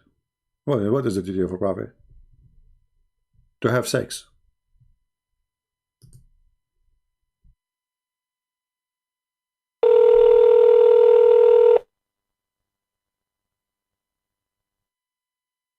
All right, Jamal, you hear me? Yeah. Okay, I want you and your brother with you to read with me the hadith in front of me. It says, the prophet used to visit all his wives in around. Can you, sorry, before you start, I hate to interrupt, but could you just give us the hadith? Yes, I'm giving you the hadith. You want me to give it to you as a link? The hadith number. Oh, the hadith number is Sahih Bukhari, hadith number 268. 268. Yes. Okay. All right, sorry, you can read it. Go ahead. All right. The prophet used to visit all his wives in around during the day and night, and they were 11 in number. I asked Anas, had the prophet of Allah strength for it? Anas replied, we used to say the prophet is giving the strength of 30 men. All right. So what do you think? What's the point you're I'm sorry. What was the point you're trying to make? You were talking about the duty of a prophet. The duty of a prophet is go to sleep around every night, every day with all his wives. Who is it true that a man he can sleep with all the women? All his wives? 11 wives. I never defined the duties of a prophet. I just you gave me your example of what the prophet was no, you said the women she have to do the duty. She have to do the duty, you know, of a prophet. Okay, what is the duty of a prophet? What Muhammad was doing? Muhammad was having sex. I told you, it's deliver the message. Okay, Muhammad was delivering the message when he was going to 11 wives in one day, one night, and he was doing boom boom. See, this is the beauty of Islam. You have to understand that the prophet is a human being at the end of the day. Is that a human? And is that a behavior? Is that a behavior of a human being to sleep with 11 women in one day? To sleep with 11 women? Where does it say in the hadith that he slept with 11 women? It says in front of you. I give you a hadith. What's wrong with you? He used to visit all his wives in a round during the day and night, and there were 11. No, my friend. That's exactly what the hadith says. Okay, let me show you. Let me show you in a clear hadith. Hold on. Give me a second. No. We were talking about this hadith. This was your point. Okay, if I hadn't caught that, you would have said that. No. We will show you because this is same hadith. Because same hadith have many report, and all of them they are sahih. So the prophet he used. But the only one in Bukhari is the one that we broke down and we found out that it's not true. Okay. So if the highest narration of Bukhari is the one that doesn't say that, why are we gonna go to other ones? Okay, let us see. This is the Bukhari. I will give you Bukhari. What's wrong with you? Don't you want Bukhari? We won't give you Bukhari. Okay, Bukhari. Take it easy, my friend. No. It's all good. It's good. It's good. Okay. It's discourse at the end of the day. Yeah. All right. Let us see this hadith. Let me put it for you in the screen. But I know this is the problem that I have. This is again. Jamal told me what was going on with her dad. So you bring up a point when it's conveniently something that either we don't have the knowledge of because we're young or whatever, or we get you on it. It's just conveniently moved to the next point. No, you do not get me. Here we go. Anas said that the prophet I want the used same to have... hadith. I don't want another hadith. No, this is the same hadith. Why was this one allowed 30 seconds ago but not allowed now? This is the same hadith, my friend. The same hadith. The same reporter. The same hadith. The same reporter. Your prophet used to, even it's mentioned here additional, that he used to do only one time wash. He washed only once. Okay, where's the hadith? It's in the front of you. Here we go. Read it. We're not on the screen right now. I'm sorry. The messenger of Allah used to have sexual intercourse with his wives with single bath. Another hadith. Here we go.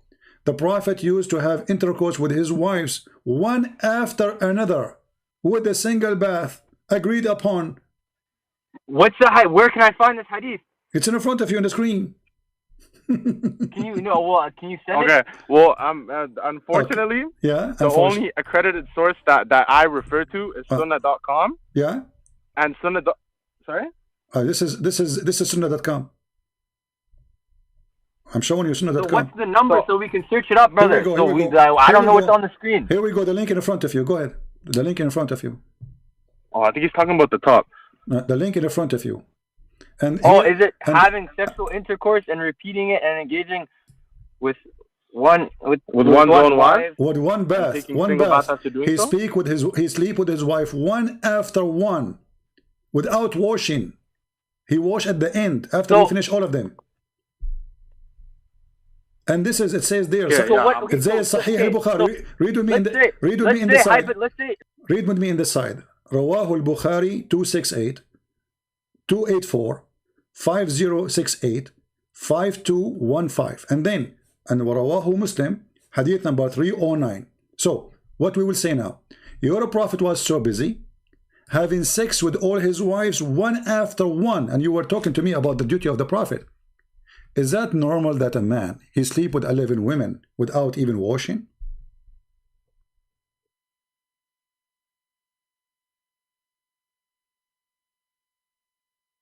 Can you even believe it? That Muhammad was sleeping with women after women after women?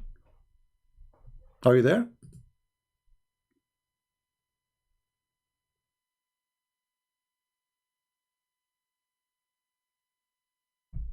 I know what happened. I don't hear you, my friend. Are you talking? Let us call him again. Alright, so you see, this is the same al-Bukhari, the same as Muslim. Okay. All this is authentic. So let me ask you now. Is it really normal? Is Muhammad a beast? I mean, don't you clean yourself after you finish sex with one woman? Did Muhammad heard about sexual diseases, sleeping with women after women after women after women? Without washing? Sexual, okay. No, hold on, because this is kind of an issue here, because if we're talking about one single problem, we were talking about, you wanted to bring up, normally I would think if you were trying to convince me that, let's say Islam is a false religion or it's a cult or this or that, you would bring up points that are fundamentally wrong with the general aspects of the religion, rather than I just showed you fundamentally Muhammad go to his own son wife and he flirt with her, and then he take her, he sleep with her.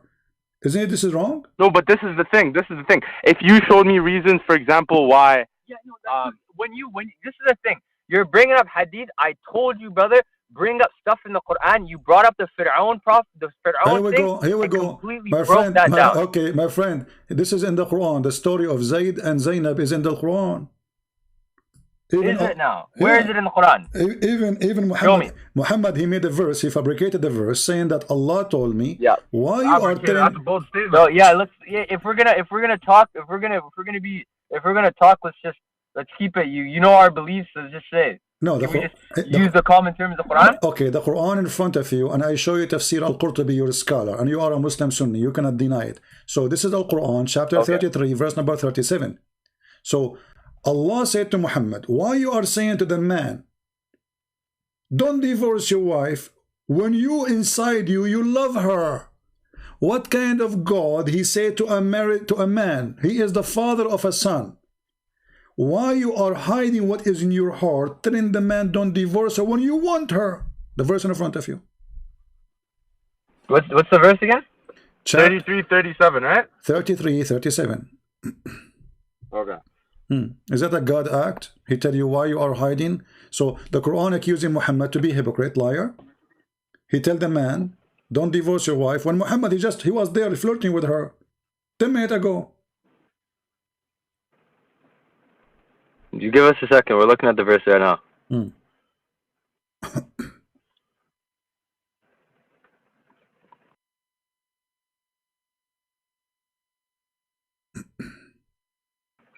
Now, can you tell me in the hadith, or in the ayah? Or in the ayah, it speaks about what was the point that he made?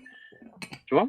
About how he used to, what was it? That he had feelings for her, my friend, or that he flirted with her. Both of you speak Arabic. Let us, as adult, read what your scholars. Well, for the sake of the chat,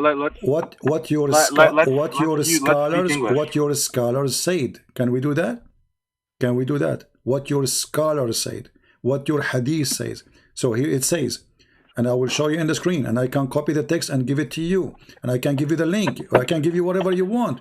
It says that the Prophet of Allah, he visited his son when the husband was not there, and he fell into the women. He wanted her, so he flirted with her, and he said to her, praise be to Allah, the one who made my heart flip for you.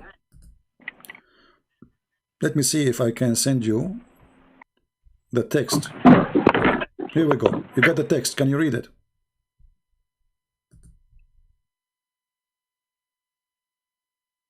Hello? I gave you a text. Can you read Hello? it? Yeah, I gave you a text in Palto. Can you read it? Oh, yeah, hold on. Yeah.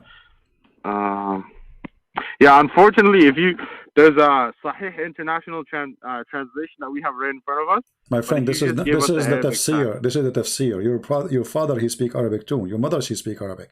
So I cannot lie to you, my friend. And I'm giving you the link. I'm giving you the website. I'm giving you the page number. This is Al-Qurtubi, page number 190. All right? Explanation for this verse, chapter 33, verse number 37. This is Tafsir Al-Qurtubi, volume number 14, page number 190. So it says here, and you said to me you speak Arabic. It says that he went to see his son Zayd, and he found Zainab standing. She was white and big and beautiful, from the most beautiful women of Quraysh. فَهَوِيهَا, so he fell into her, his lust. And then he said, Subhanallah muqallibul qulub, praise be to Allah, the one who made my heart flip for you. The man is a flirting with the women in her house, and she is married. What do you say? I'll tell you what, bro. We have the I don't know what translation you're getting. The translation we have right now doesn't say that. My friend, what translation? You can read the translation we have. Okay. Do you already have? The thing is, you have these points already set. You have the right material for this. Okay. Search it up on 1 second on Google, and the translation here is completely different from the one you have. What you search? You search Al-Qurtubi? I searched up the translation to that ayah. So the first one that's gonna pop up is definitely gonna be the. Who said I am talking about the translation of the ayah now? I am talking about the book of Al-Qurtubi. Listen carefully, my friend. This is, here we go. I will give you the official government website of I the told you, but what did we say, bro?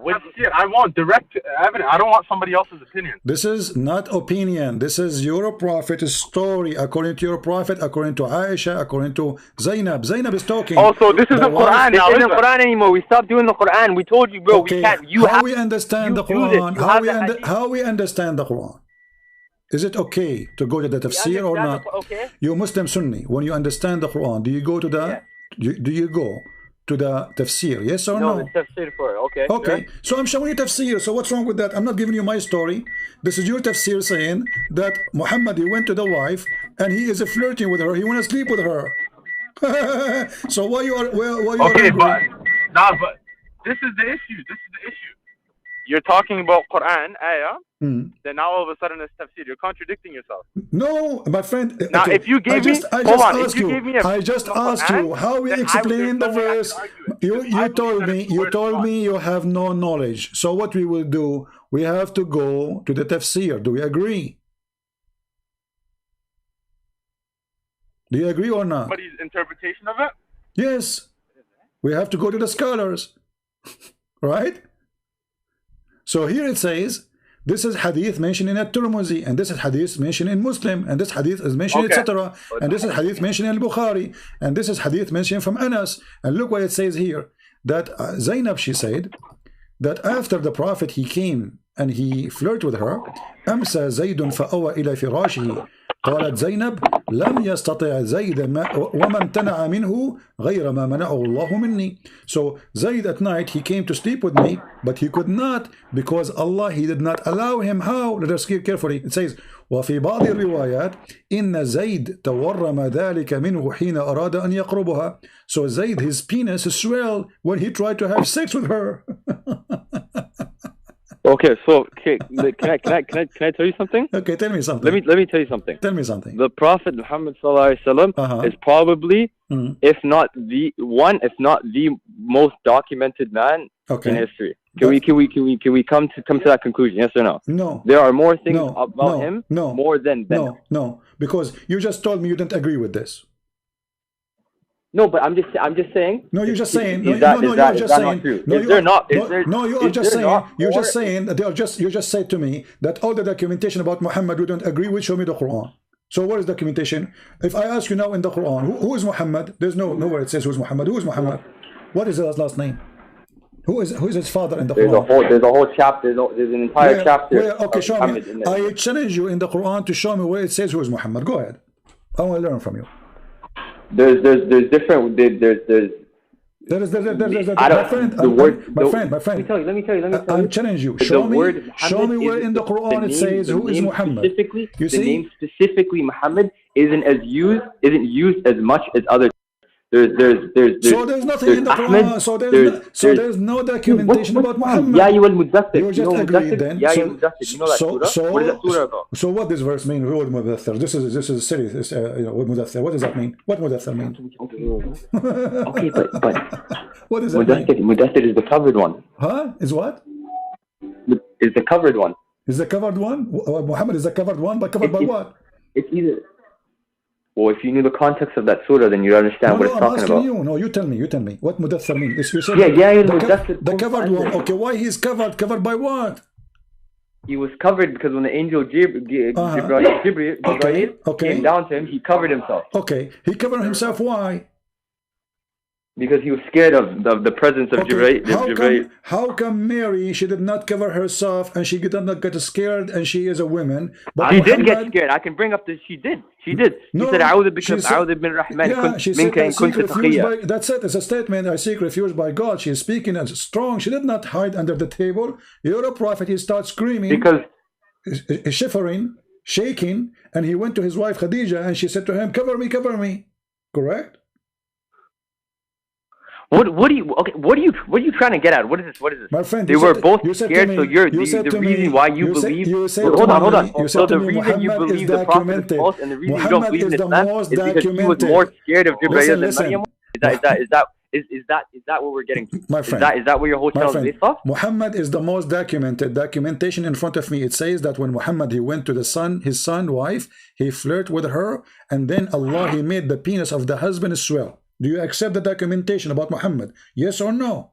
Is that what the ayah says, brother? Is that what is? I promise you that is not what the ayah says. This is the hadith. This is the tafsir. Not my business. You are the one who mentioned to me documented. So when you say documented, what does that mean? I said to you, is that the Quran? In the Quran, there's nothing.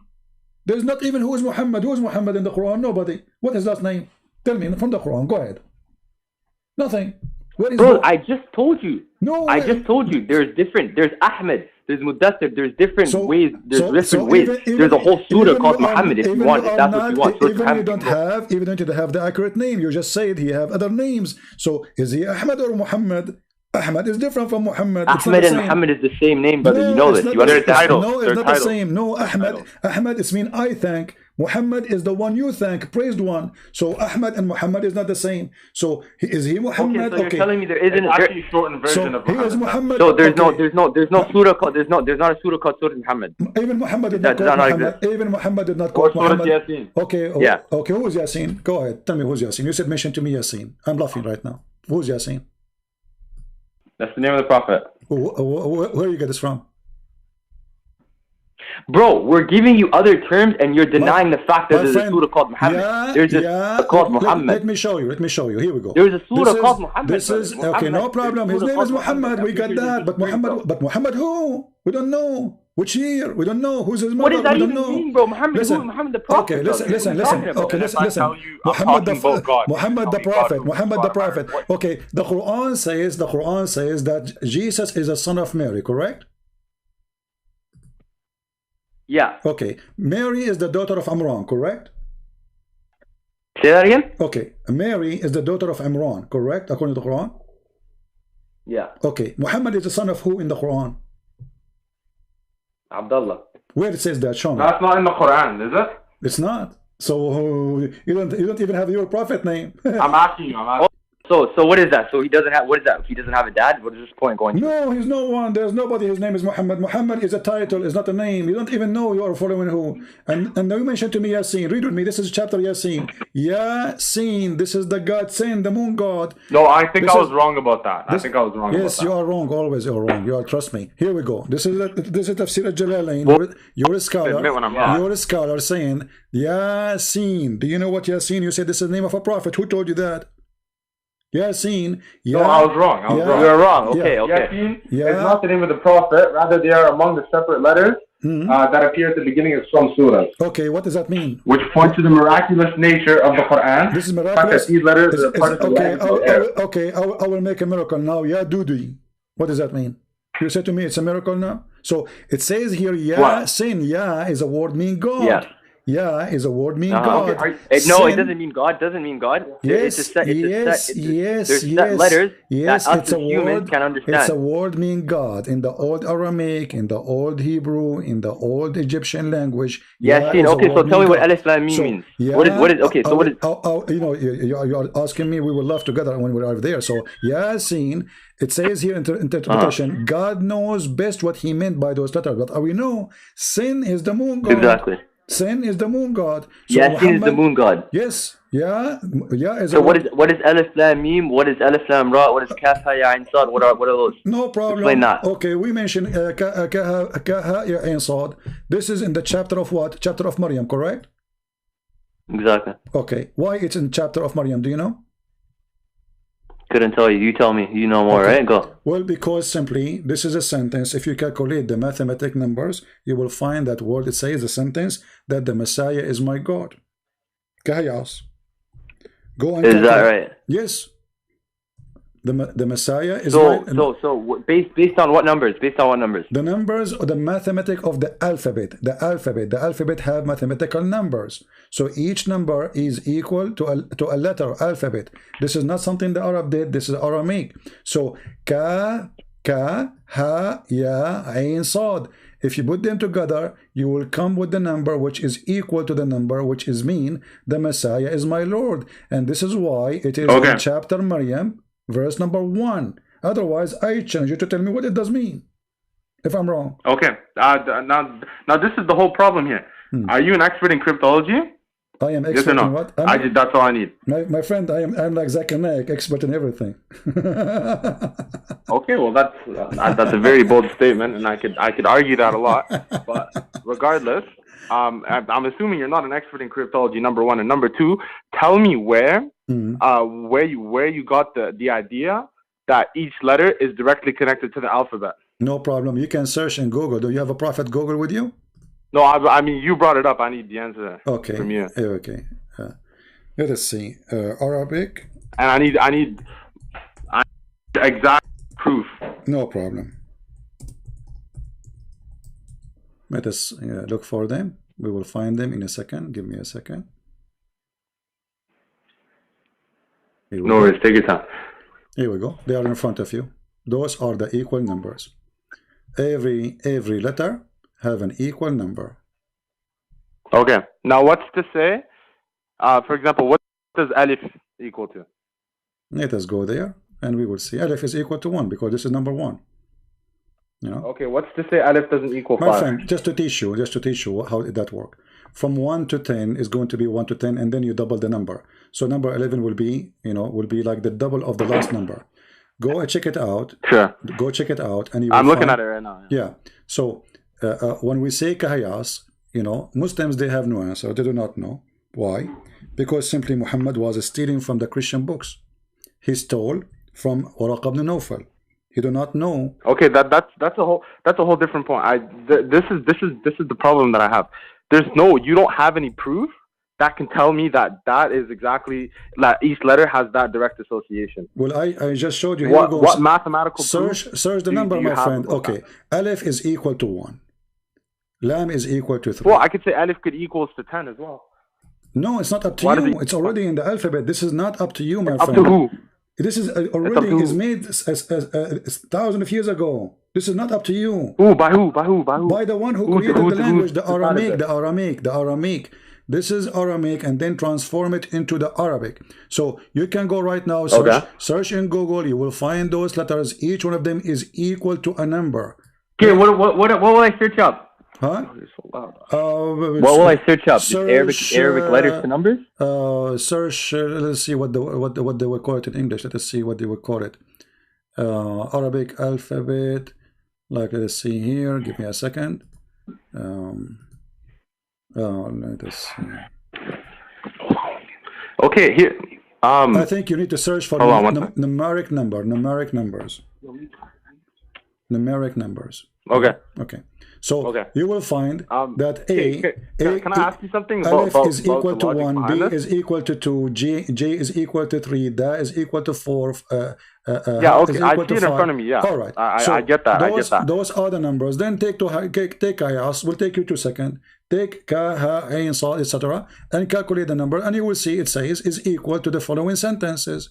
You know, Ha is equal. Okay. Ha and Ya and Ain and Sad and Kaf, starting from Kaf. The total is 195. 195 is equal to the sentence is Al-Masihu Ilahi, Christ is my God. Yeah. Okay, so you Muslims do not know, we know. And if you ask you why I'm familiar with numerology. Actually, I do know. Okay. But here's the thing. Yeah, here's the thing. Yeah. Now, tell me why. Okay, let's say the prophet who do you believe that the prophet falsely wrote the Quran, right? Yeah. Right. So do you think that if he wrote the Quran, let's assume that for the sake of argument that he wrote the Quran, do you think he would say something like, this is something that only God knows, but I'm gonna give something that's commonly known so that we can figure it out? No, Muhammad, he stole that Qiyas from the book of Waraqa bin Nawfal. This is why your prophet, when Waraqa bin Nawfal, he tried to kill himself when Waraqa died. Is that correct? I'm not aware of this, but regardless, that doesn't answer my question. No, I need to ask. You need to tell me if there's no regardless. If Muhammad is a prophet of Allah and Waraqa is just a priest, why when Waraqa he died, the inspiration of the Quran stopped to come to Muhammad? Do you know? Okay. Let me ask you something in response to that. Do you believe? Okay. Do you know that? I'm sure that in the Quran, the Quran and the Bible are both from God. Yes. No, the Quran is not from God. This is what we are talking about. Okay, sure. No, I'm saying let's for the sake of argument, pretend that you believe the same thing that Muslims believe. No, I don't pretend. Would you, if you were Muslim, for example, would you believe? Thank God, I'm not. That the Bible and the Quran. I am not a Muslim, my friend. Don't ask me to pretend to be a Muslim. Not the same, but they both come from God. My friend, let us focus with me. Focus with me. But after a few days, well, I'll tell you from my perspective. But after a few days, Waraqa died, and the divine inspiration was also. No. I'm sorry. I can't let you move on to your next point. You have to let me make my point. I'm sorry. This is not our. I'm trying to be respectful here, but if you're going to bring up a point, I have the right to. This is not next point. We are talking about Qiyas. I say to you, Muhammad, he copied from the book. Point, but I have the right to respond. From the book of Waraqa. Waraqa, he died and he left a book for Muhammad. Muhammad copying from there, but you do not know what this book means. You don't know what Qiyas means. Waraqa is educated, Muhammad is not. So Muhammad, he copied what is in the book. And this is why when Waraqa, he died, the hadith says, and this is Sahih Bukhari, the Quran stopped coming to Muhammad. Explain to me why Allah stopped sending Quran to Muhammad when Waraqa died. Okay, two points that I want to make. Number one, the first point is that, at least from our perspective, the Quran and the Bible are both in their original forms. If they are preserved, they are both books of God. So they can share certain commonalities, because at the end of the day, the religion is Islam, it's Christianity. The original religion is the belief and the oneness of God. Okay, that's the first point that I want to make. So if there are commonalities between the two books, that doesn't mean that it was inspired. That just means that they share commonalities. The same way that they both respect Jesus, that doesn't mean that the Quran stole that. What does that have to do with my topic? What does that have to do with our topic? Nothing. I'm asking you're saying he stole it. I'm asking you why. Okay, why the Quran stopped coming to Muhammad when? No. I just told you. Who told me what? You told me about we have the same God. What does this have to do with my topic? I'm asking you why the Quran stopped coming to Muhammad. Waraqa, I told you that the Quran and the Bible share certain similarities. No, we don't share anything. We don't share anything. We don't share anything. Zero. Even Mary is wrong. There's nothing. Who's we? Okay, Mary, she is the daughter of who? Okay. The daughter of Amran. Brother, listen. Mary is the daughter of Amran, correct? I agree with that already. But Amran, you're going against. You're jumping from topic to topic. No, you are the one who said to me we share many things. You are the one who told me we share many things. We share zero. We share zero. Mary in the Quran, she is the sister of Aaron, the sister of Moses, the daughter of Amran. Amran is the father of Moses. Your prophet do not even know who is Mary. And who is Isa? We never heard of a guy's name is Isa. Open the Bible, you will not find Isa. Who's Isa? So Maryam is the sister of who? The sister of Moses in the Quran. Maryam is the sister of who? The sister of Moses. They all share it's sisterhood in the religion, brother. No, don't try to pull that. No. You see, that can work if we don't have. Don't pull that. Don't pull that. Don't pull sisters. They lived in two different time periods. What are you talking about? My friend, exactly. So, who is the father of Mary in the Quran? Amran. Who is the father of Moses in Islam? Amran. So Muhammad, he cannot fix it no more. The Jews, they came to him. They said, "What are you talking about?" No, it's not. My friend, okay, here we go. No, the father of Musa is Imran. Where does it say that in the Quran, brother? This is not in the Quran. The Quran doesn't say Imran. What are you bringing this is in the Sunnah. This is in the Imran. I've never heard that. This is in the Sunnah. Okay, I will search. Okay, I will search right now. Islamic answer in front of you. Islam. What is the name? You know what it is? You know what it is? You have this whole Sunnah lock. Bring up anything in the Quran. Anything in the Quran will get you a second ago you said to me we have the most documented Prophet. You can't flip anything from the Quran. A second ago, the Quran, there's nothing. I told you Muhammad do not know. You know why I said that? You know why I said that? Okay, listen. That he's the most documented also means that there are a lot of hadith that are weak I just said to you, who is the father of Moses? That's why I brought it up. Who is the father of Moses? I'm asking you as a Muslim, who is the father of Moses? Yeah. Who is the father of Nuh? I don't know these things. They weren't specific. It wasn't mentioned in the Quran. There's stuff there's knowledge that we need to know that will benefit us, and there's knowledge that we don't need to know. Personally, the who was the father of Musa is something that I don't need to know. Okay, but isn't it you as a Muslim believe that Umran? So why does that matter? Isn't it true that the Muslims believe that Umran is the father of Moses? Yes or not? No, it is not true. I haven't seen that. Can you bring up anything? That Imran is the father of Musa. Okay, if I go and I show you this is what I'm saying. Was his name Imran? Possibly. I have no idea. Is it the same Imran that was the father of Maryam? Yeah, that one. I don't just how humans work. I don't think he could have lived in both time periods. Exactly. But here we go, chapter Al-Imran. When the chapter of Al-Imran is talking about who? It's talking only about Mary and about Jesus, or talking about Moses and Aaron? When you say the chapter of Al-Imran, you see what I mean? We mentioned Pharaoh. What's the point? Okay, the point is Muhammad do not know even who's Mary. He think Maryam is the same Maryam. Point. First of all, don't bring up the Pharaoh point because I debunked that. Moses have a sister, her name is Maryam. Moses in the Torah have a sister, her name is Maryam. Exactly the same name as Maryam, the mother of Jesus. So Muhammad, he thought this is the same Maryam. Is that what he thought, or was that what you thought? No, this is what he thought. You just put one and two. You put two things together, and you think you've just made it. Just because two. Bro, I have my sister's name is was she the wife of Adam? My friend, bro, what are you talking about? We understand. What does this even mean? What your sister have to do with this? They have the same. Even if they had the same name, you're saying it's the same person. You sound stupid. You sound right now. Okay, so why your prophet he changed the name of Mary father? Mary father, his name is not Amran. Does Mary? You know, this is what it is. Because hadith, this is the thing about hadith. There's so many hadiths out there. Some are weak, some are strong. You've been doing this so long, where you can pick hadiths that are weak and try to catch them. Listen. Bring me in the Quran where it says. Bring me in the Quran. Quranic stuff.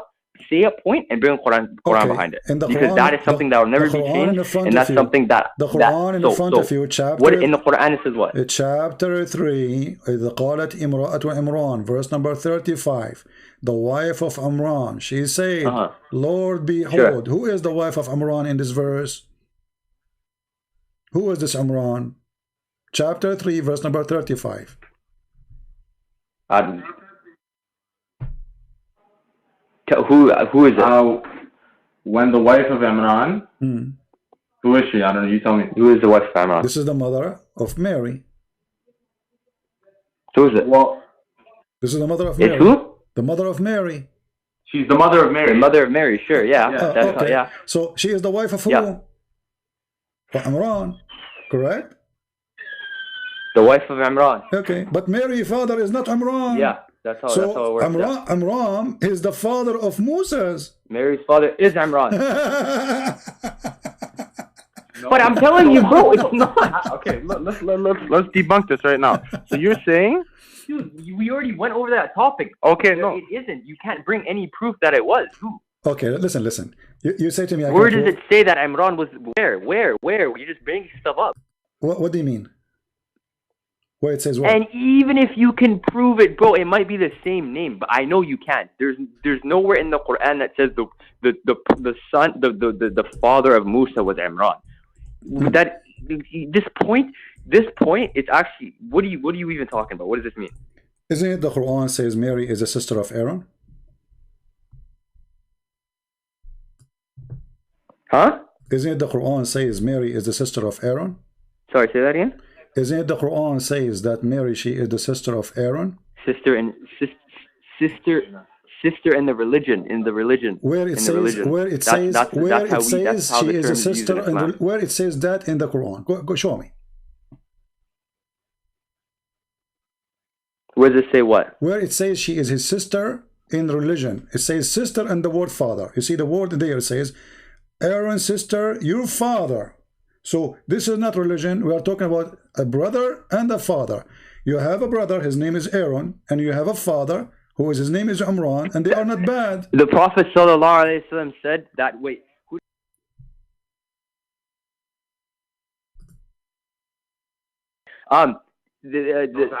Aisha, yeah.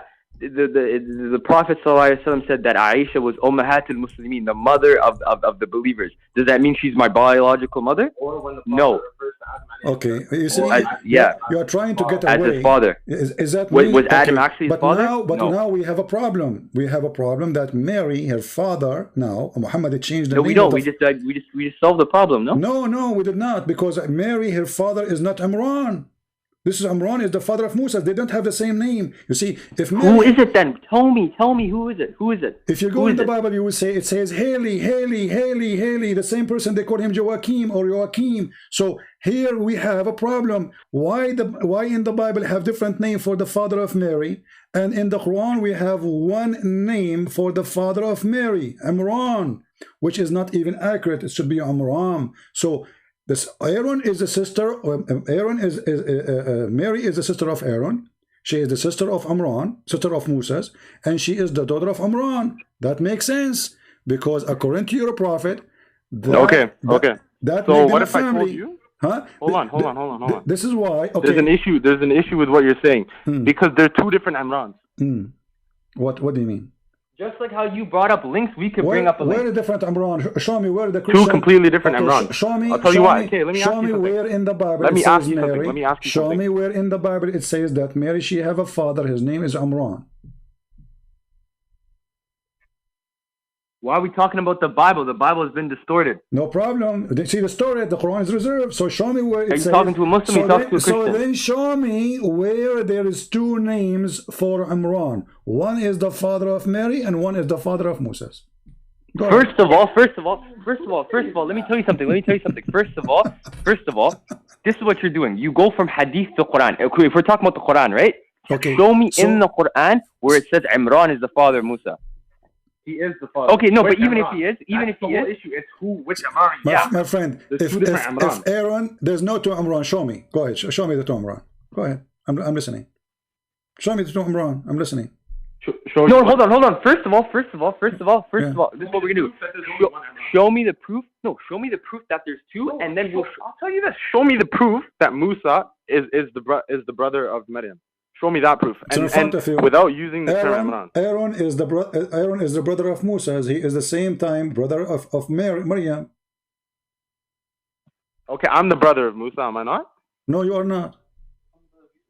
Yes or no? You're the brother of Musa, no? No, you are not. Are you brother of Muhammad? You are not. Wait, brother, I already told you that the Prophet said Aisha was the mother of the believers. So I'm telling you that term doesn't work the same way you're thinking. No. You see, the mother, so why do you keep bringing that up? The mother of the believers, this is a joke. Yes. This is a joke. You remind me of the guy who came to your Prophet, said to him, I want to have sex with Aisha. And then Aisha, she said to him, he said to her, but she is the mother of the believer. What dude, so we're just cracking jokes now? Are we talking shit to each other? So I brought you a point. What make Muhammad say Aisha is the mother of the believer? Because the Quran says so. So Muhammad, he don't want anyone to sleep with his wives. Muhammad was a bad person. No, the Quran says.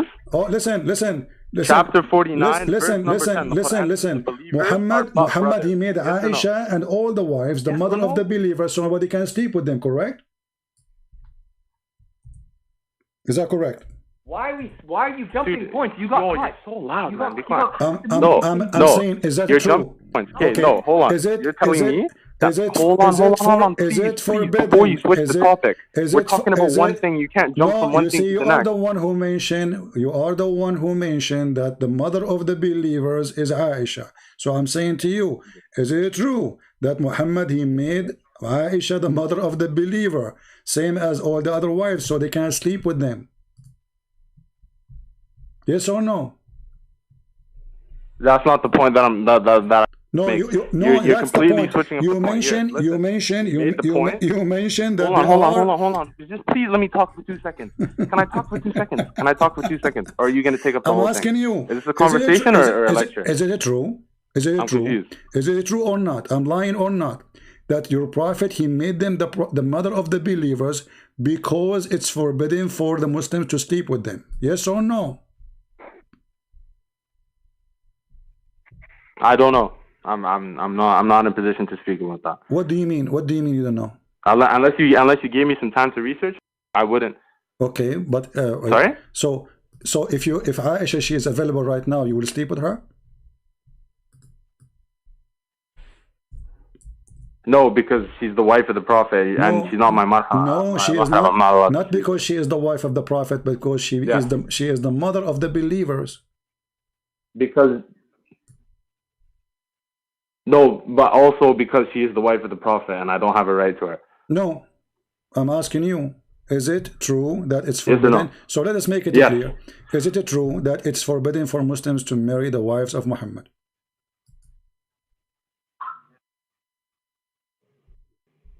Yes or no? That's a rule, yes. But I'm saying it's also forbidden for me to marry your wife. So Muhammad, he come with the term they are the mother of the believers because simply he don't want Muslims to sleep with them. Correct? Well, regardless, bro, think about this. If we really didn't want Muslims to sleep with her, okay, let's say that was the motive behind it. Wouldn't he be satisfied with Allah just already declaring that if I have a wife, she is mine and you're not allowed to sleep with her and it is a sin and it is adultery? Yeah, because why would he need to do that? Yeah, because the Quran says that. Is already one of the major sins. So Muhammad, he made it clear that women, his wives, are forbidden for you. Open chapter 33, verse number 53. Sure. Yeah, sure. Okay. So what point are you trying to make from that? The point is, Muhammad, he make Aisha your mother, but she is not. Because I have a point that I'd like to make. But now you cannot marry Aisha because he made her your mother. So it's not a metaphorical thing. Because now you have a hukum. You have a penalty if you try to marry her. She is not allowed. It's against God. So she is not metaphorically your mother anymore. She is your mother. Okay, sure. Okay, so don't tell me the Prophet, he said that, so she is your mother. Now, so if we go back to the story of Maryam, when Ka'b al-Ahbar, he came to Aisha, and he told her, Well, as I know that there is a huge difference, there's hundreds of years between Maryam, the sister of Aaron, and Maryam, the mother of Jesus. Aisha, she said to him, "Kadhabt, you are a liar." Is that correct? Yeah, sorry, how many? Wait, so there's hundreds of years in between who? Between Maryam, the mother of Jesus, and Maryam, the sister of Aaron. What Aisha, she said to him? And then Aisha, in one hadith, she says, Who said there's Here we go. Let me give you the hadith. Let me give you the hadith. Let me see if I can find first. Who said Maryam? Who said Musa had a sister named Maryam? Who said that? No, can you answer that? Who said Musa had a sister named Maryam?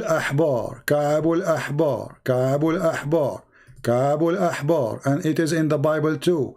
Ka'b al-Ahbar, he was a Jew, so he came to her and to Aisha, and he said to her, "How the Prophet he says such a thing?" And let me show you the hadith in front of you. Here we go.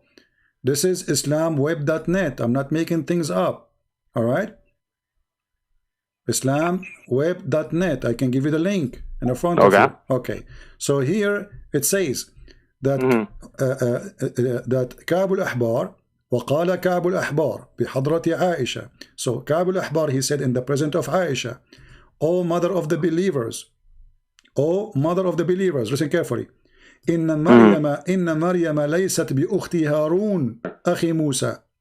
Maryam, she is not the sister of Aaron, the brother of Moses. Aisha, she said to him, "You are a liar."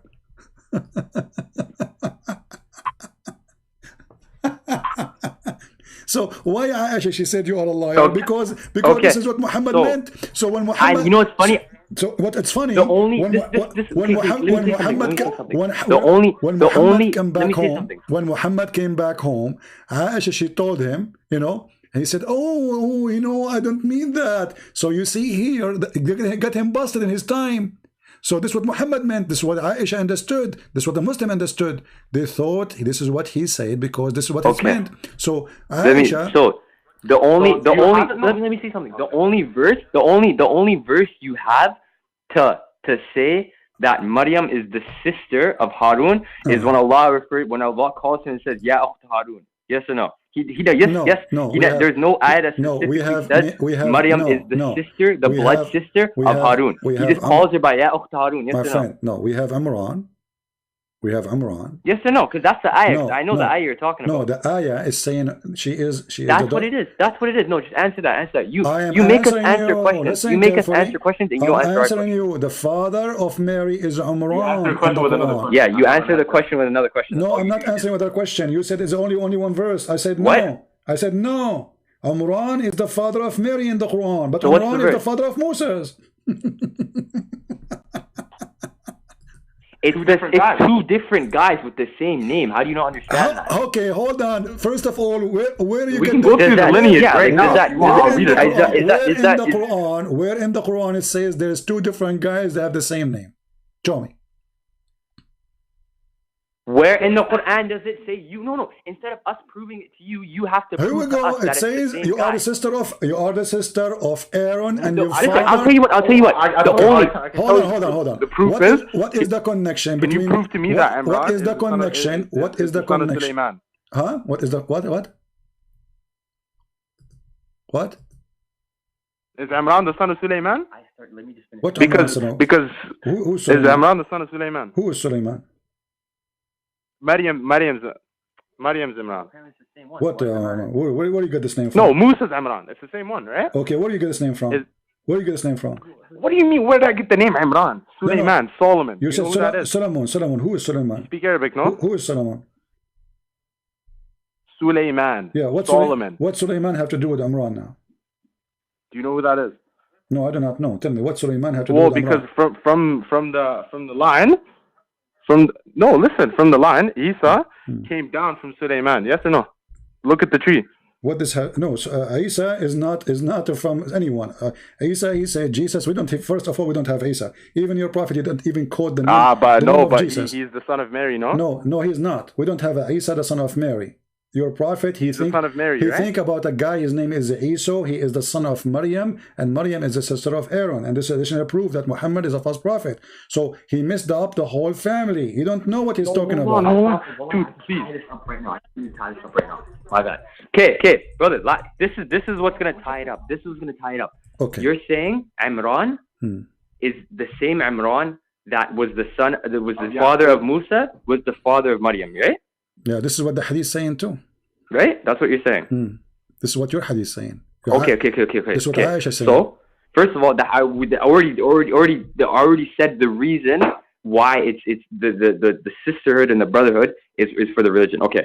The reason the proof we have, the proof we have that it's two different people is just life, like just lifespans. It doesn't add up. So exactly. Okay. So in order to people living 500 years ago, yeah, right. In order to cover up. So no, check this. What you have to do. No, check this. Let me finish. What you have to do is you have to give us a way that Imran is. You have to explain how it's the same guy and they lived from the time of Maryam to the time. This is what the verse saying. How does that make sense? This is what the verse saying. The verse saying that Mary have a father. His name is Imran. And there's no What verse? Don't just say the verse. If you're gonna say the verse, you gotta say the verse. Chapter 3. All the chapter saying that the name of the chapter is Imran. Come on. So the chapter is called Al Imran. And what does it say? So who is the family? Who is the family? Harun, right? Yes, and then it says that Aaron, the sister of Aaron. No, the family of Imran is Maryam. Okay. Is Maryam, and that lineage is going down. In the verse 28, it's mentioned the sister and the brother and the father. Who is the sister? Mary. Who is the brother? Aaron. Who is the father? Imran. Read it. Chapter 19, verse 28. And I already explained to you the brotherhood and the sisterhood in Islam. Okay, listen. So why are we still on that point? Why the Christians will change the name of the father of Mary when their book written 600 years before Muhammad? Why they want to change the father of Mary? Do the Christian knew that Muhammad? They didn't. What is it in the Bible? I just told you. What's the name in the Bible? Haley. You know? It's Haley. It's Haley? Okay, well, in Islam, it's look right here. Haley, yeah. Son of Hezekiah, son of Suleiman. Okay. Okay, and then you have Imran, son of Kohat, son of Levi, son of Yaqub. So what have to do? How Imran end to be the father of Mary?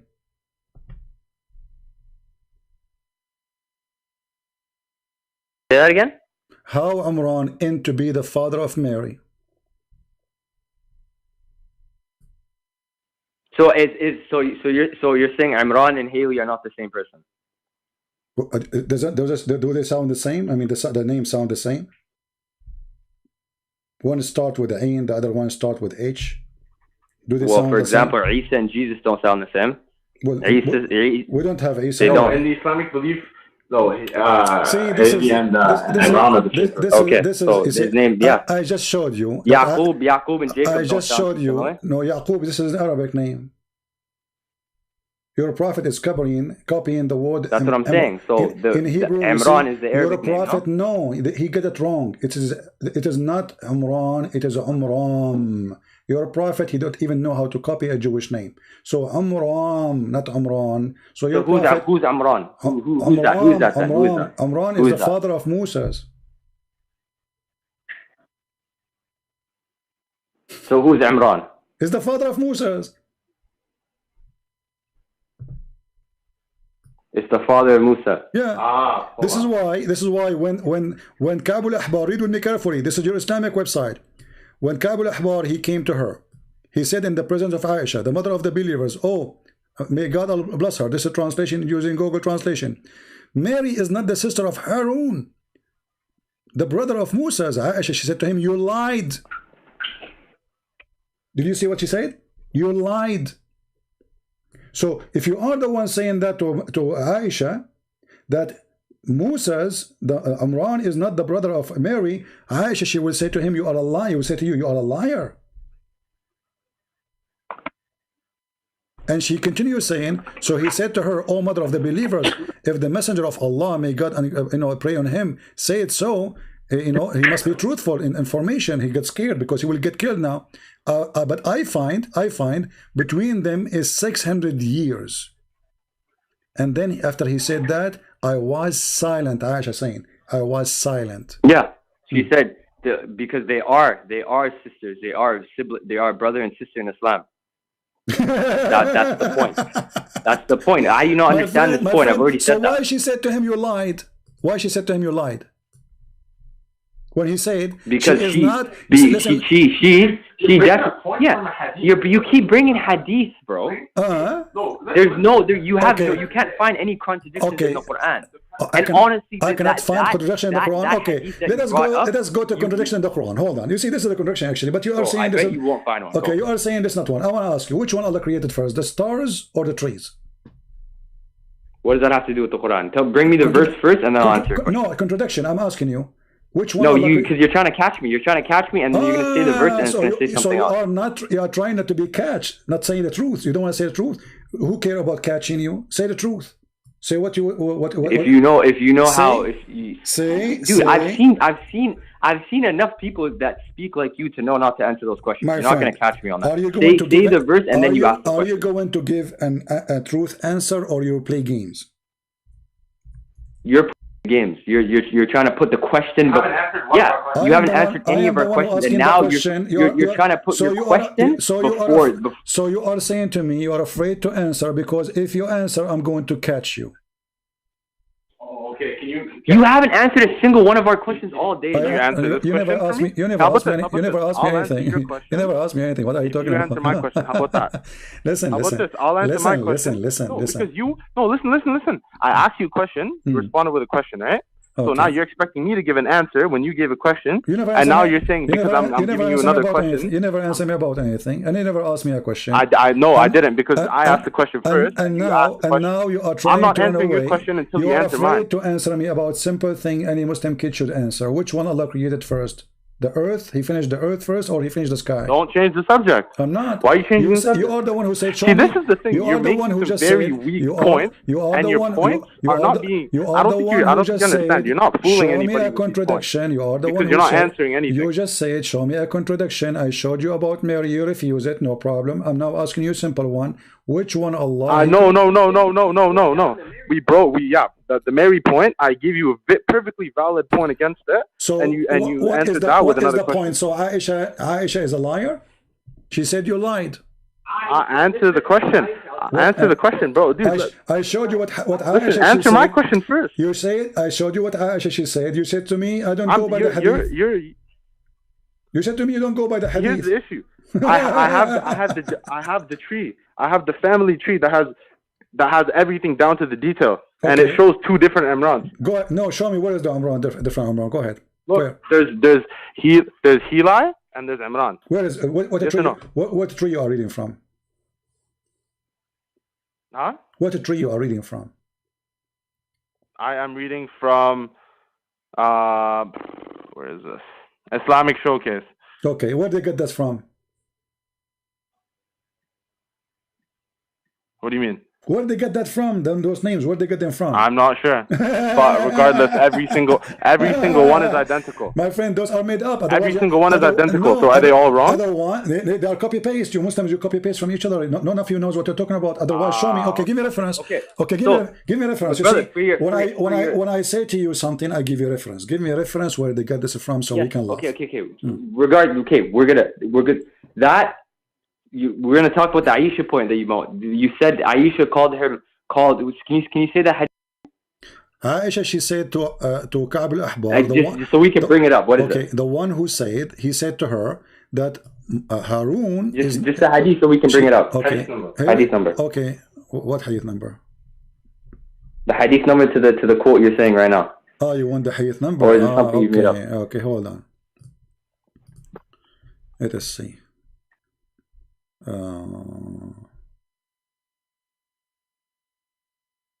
Give me a second. You were reading it 2 seconds ago, right? Yeah, no, let's bring it up now. Take it easy. Yeah, you will see it in a second. Are you excited to see the hadith? So how come you did not read it when I gave it to you first time, and now you are suddenly you wanna? Oh no, just bring it up. Just bring it up now. Okay, here we go. Here we go, brother. Take the link. I will just bring it up. Okay, brother. Bring it up. Brother, take the link. I will give you the link. Here we go. Here we go. Open it. Or we No, give you the link. Give you the link. I give you the link. Or we can move on and just we don't move. We will stick with it. Go ahead. I will not even let you move anywhere. Go ahead. Okay, where is it? Did you send it? I sent it, yes. Check on the... I need the number, that's all. Oh, no, yeah. This is the... This is hadith number. This is Tafsir al-Qurtubi. Listen. Let us talk like adults. Stop acting like kids, jumping from place to place. Tafsir al-Qurtubi. Loki just got out of high school. Tafsir al-Qurtubi. We're getting volume number. I'm sorry, but if you want to talk about jumping from place to place, number one, you asked me. You are the one who asked me to go back here. Let us not to change it. Let us not to change it. Then you started talking about. Let us not to change it. Let us not to change it. Hold on. You said to me, give me the hadith. I just gave it to you. I want you to read it. Tafsir al-Qurtubi. Give me the number. Volume number 11, page number 27. Hadith volume. No, what's the name of the book? Tafsir al-Qurtubi, the interpretation of al-Qurtubi, volume number 11, page number 27, and I gave you the link. Don't get mad now. We're just asking. Yeah. So, go down. You will see here says قوله تعالى يا أخت هارون. Okay, let's Qurtubi is a 13th century work. Now, if you bring me something from, for example, the 7th century, from the... Why are you laughing? But this hadith is not from the 13th century. This is from the time of Muhammad. This is Aisha talking there. What's wrong with you? but when was the hadith? Go on, just go. I'm losing my voice. A bunch of kids. Yeah, this is from the 7th century. Al-Qurtubi from the 7th century. 17th century. Who cares about Al-Qurtubi? You asked me for reference, I give you the reference. Isn't it obvious? Muhammad, he do not know the name of the father of Mary. He think this is Umran. Isn't it? What kind of a prophet he is? How silly. And yes, I agree. A person can have two names. The same person can have two names, no problem. Jesus the Christ. Okay. But here he is making her the daughter of Umran. Literally, the wife of Umran, she said, I'm going to designate my baby. The wife of Umran. This is not metaphorical no more. Amram is the father of Moses. So when this man, the Jew, who is a rabbi, he came to Muhammad's wife Aisha and he said to her, well, you know what? Aaron, Mary, the mother of Jesus, is not the sister of Aaron. When Aisha, she showed anger and she said to him, you lied, this man, he start having poo-poo between his legs because now Muhammad will come home and she will tell him what he said and she will kill him. So he said to her, you know what, if the messenger, he says so, he is telling the truth for sure, you know, but otherwise I will find between them more than 600 years. And then Aisha, she said, he said that and I was silent. She didn't know what to say.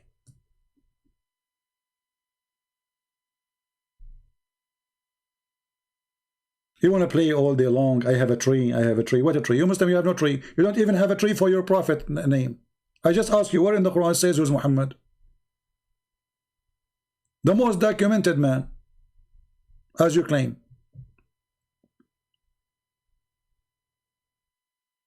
And then here it says, and when Aaron, he died, there's 40,000 Aaron, they went in his funeral.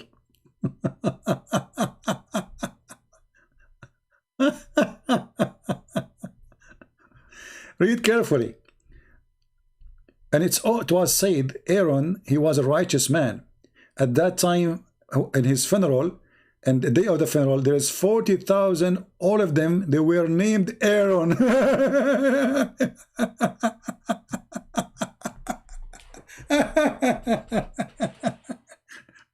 My name is a Christian prince. When I died, there's 40,000 men. They went in my funeral and their name, all of them, a Christian prince. True story. And you say, show me the reference. Show me the hadith. What a bunch of kids. And then when we ask them, okay, which one Allah created first? Did he finish the earth first or his sky first? Oh, don't change the topic. Go back there. Okay, we went back. They don't want to read it. Show us the reference. We show them the reference. No, I don't want to change. Okay, here we go. We're stuck here. It's in front of you.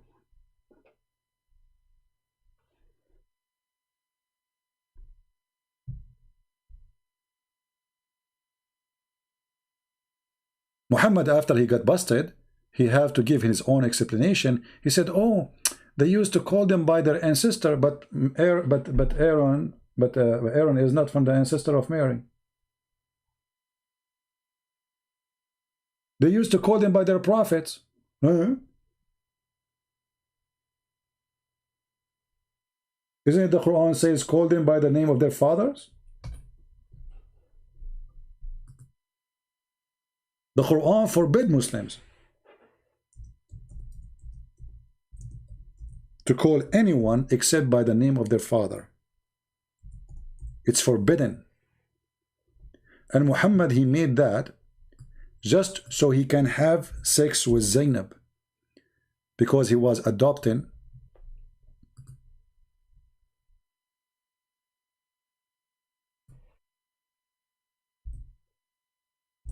Zayd.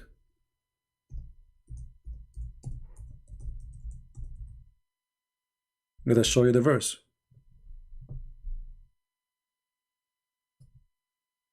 You call them only by the names of their fathers. This is why the verse mentioned that she is a sister of Aaron, and her father was a good man.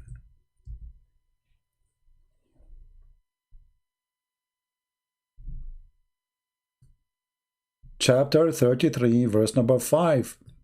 Call them the sons of their own father. You don't call anyone. This is why the Quran did not say Jesus, the brother of Moses. He said Jesus, the son of Mary, because Jesus have no father. Maryam, the daughter of Imran. That's what the Quran says.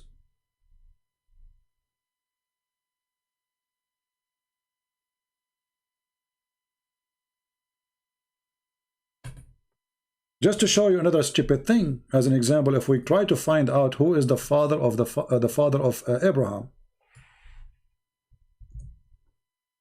Muhammad, he think that the father of Abraham, his name is Adar, but Adar is a word mean foolish. So Muhammad the fool, he copied what Abraham said to his father. He said to him, foolish, are you going to worship idols? Muhammad, he thought the word foolish is the name of Abraham's father.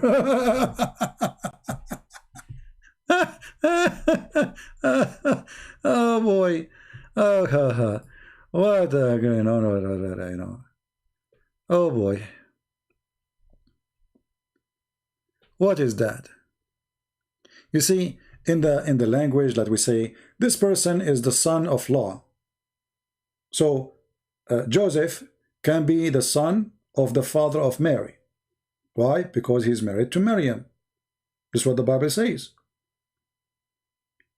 The son-in-law, he's a son. So I can call Joseph by the father of Mary. I can say this person is the son of Mary father. I can say Mary, she is the daughter of the father of Joseph. That is possible. But here we have no relationship. Mary have nothing to do with Moses. They are not even from the same tribe.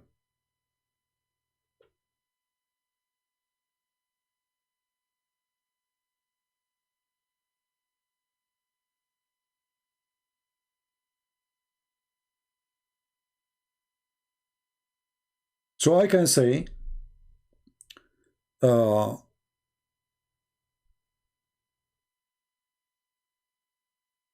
Jacob is the father of Moses. And I can say, sorry, the father of Joseph. And I can say, Mary, the daughter of Jacob. I can say, Joseph is the son of Harry or Joachim. This is because there is marriage. And this is practiced now too. I mean, nothing changed. So when a Muhammadan, he come to us, try to find a solution for a stupid mistake in the Quran, it doesn't work. It is silly. And when we ask them, okay, forget about this, which one Allah created first? Which one Allah finished first, the earth or the sky? Any Muslim in the chat can tell us? Just to show you how they have no idea. They don't dare to say. Because the second they give you an answer, he said, oh, you want to trap me. Why? Why you are saying that? So he's afraid to say the truth, the correct answer. The second he will say the correct answer, he will be in trouble.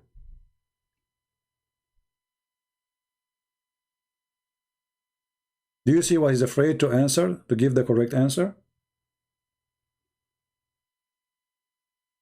Which one is the correct answer? I cannot tell you the correct answer, because if I tell you the correct answer, then we have a problem.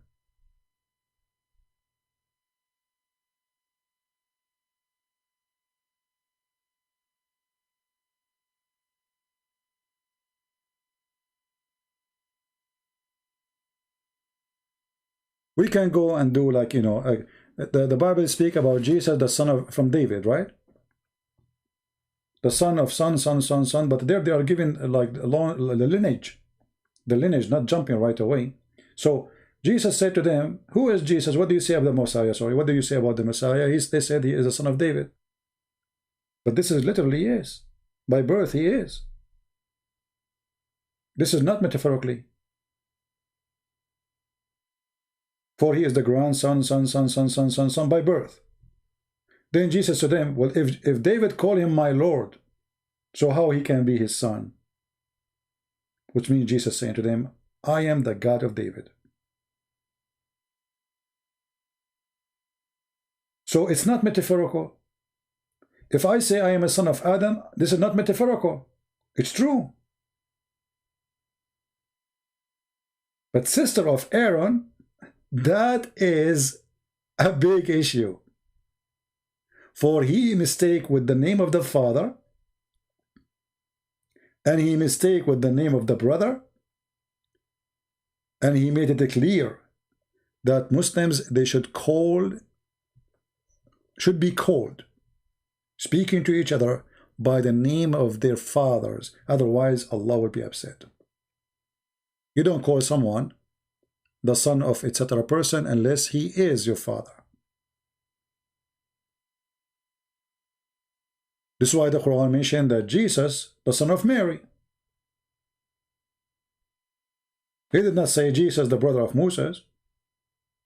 I mean, which one should have more relationship to Moses? Mary, the mother who is not a prophet, or Jesus, supposedly according to Muslim, is a prophet?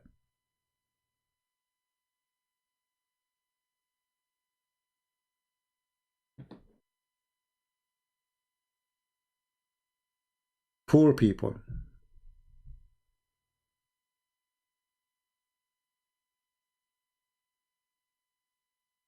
Two different accounts of a creation.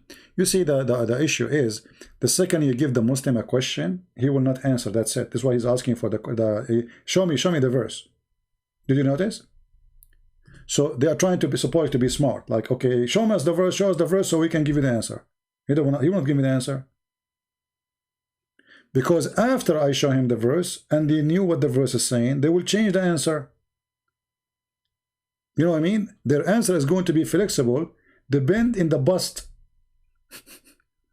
So you are going to bust us, I know. So if we say this, then we cannot say, oh, we did not say it. So show us the verses. If you ask me, I will say to you, like, ask me which one God created first. I will tell you. Why you don't dare to say? What is the problem? Is your answer would change? Yes. their answer will change. That's why I name my video When the Fox Explain Islam. They try to be foxes, but not with us. The answer will change, because this is a cult.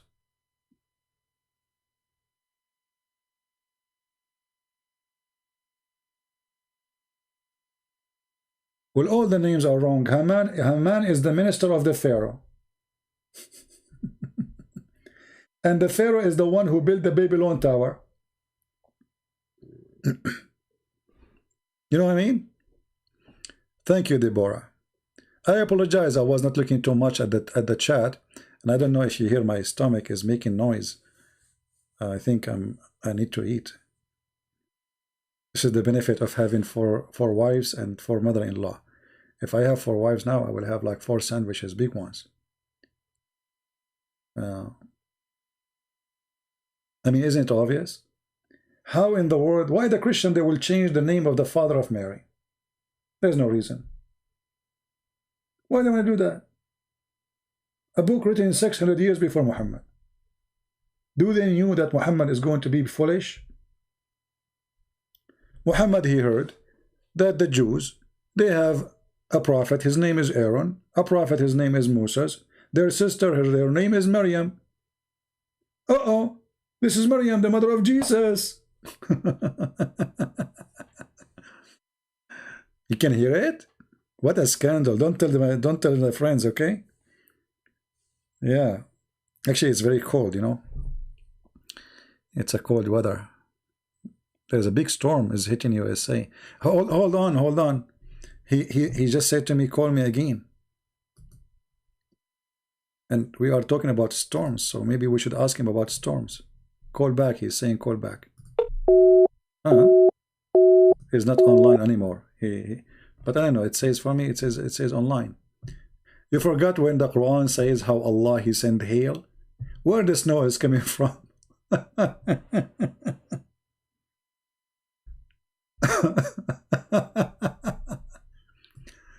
Where the snow is coming from?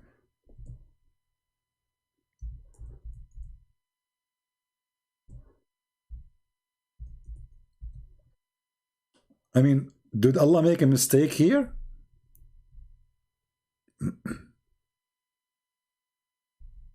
No way. Allah will not make a mistake.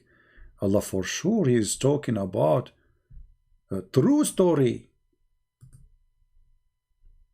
He sent down hail out of high mountains in heaven.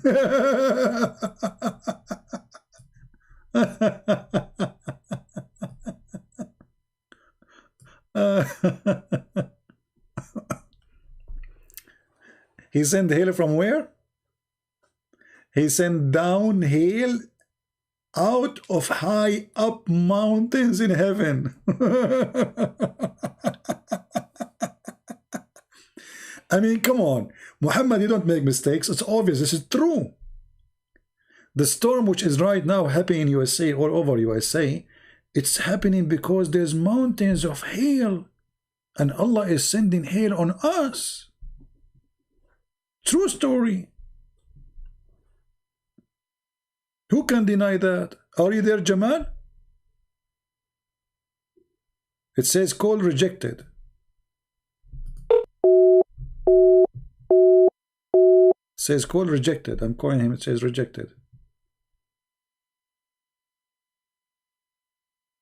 Muhammad, he knew about biology, geology, analogy, all kind of ecology stuff. He's expert with eyeliner, lipstick, earthquake, mountains, valleys, honey, sperm.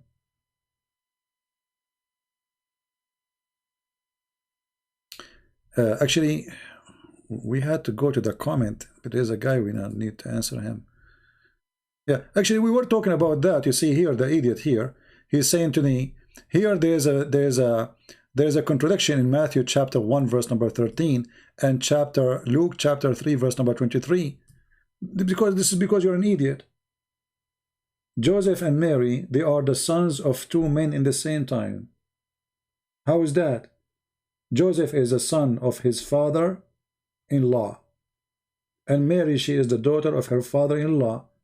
At the same time, both of them, they are the daughters and the sons of their real father. So you are a fool. But if you go in the Quran, we will find that the Muslims are confused about all the names.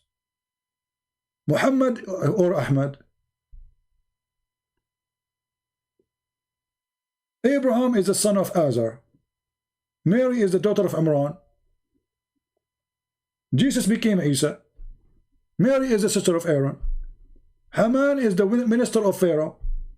The Pharaoh is the one who built the Babylon. What do you want more? All the history is, you know, what about the Samaritan? He was exist in the time of Moses.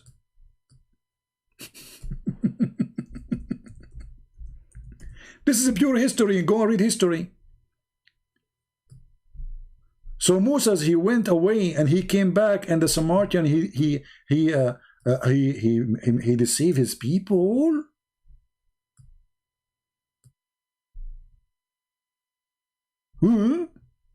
How this happened, brother?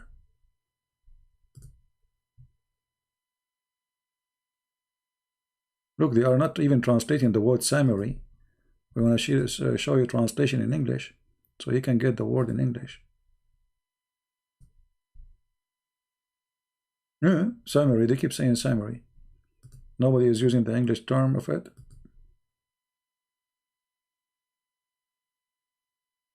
All of them. What's wrong with those people? Let us see. Arbery. The Samaritan, he misled the people of Moses. History. The historian Muhammad.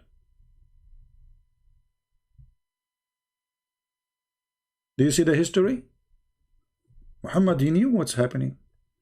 And then Moses, he returned and he was very angry. Why? Because the Samaritan, he misled them.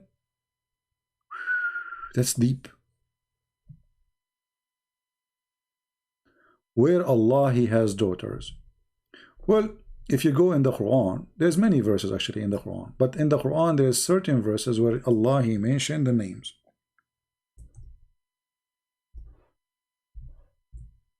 If you remember, there's a book written by a guy, his name is Salman Rushdie.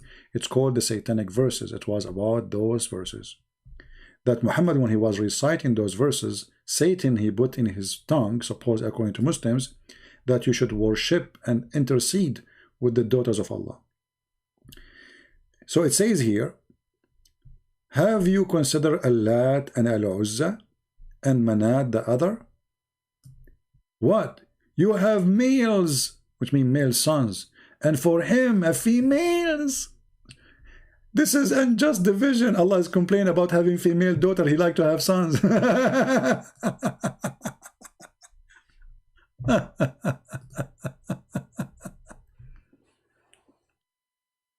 And here, by the way,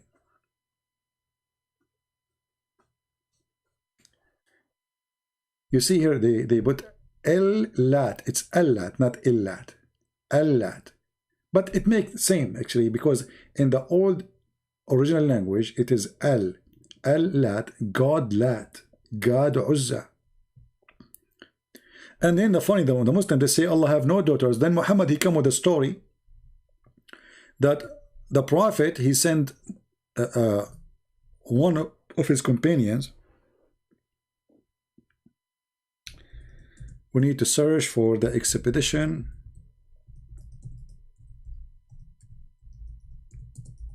of Khalid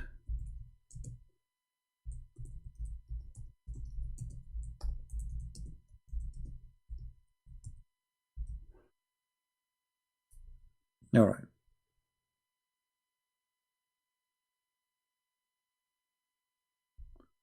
You can search for the expedition of Khalid to kill the daughter of Allah. And the Muslims, they say he killed her.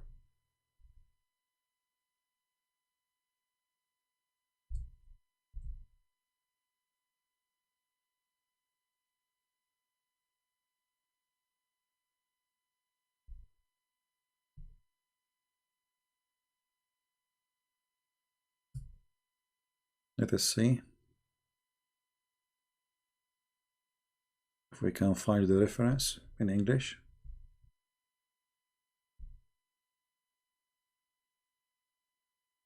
And here you see how Muhammad is a foolish man, because how you say that Allah have no daughters and then you say that he sent Khalid to kill his daughter? You know what I mean? How you killed who then? Did he kill her really? According to Muhammad, he did.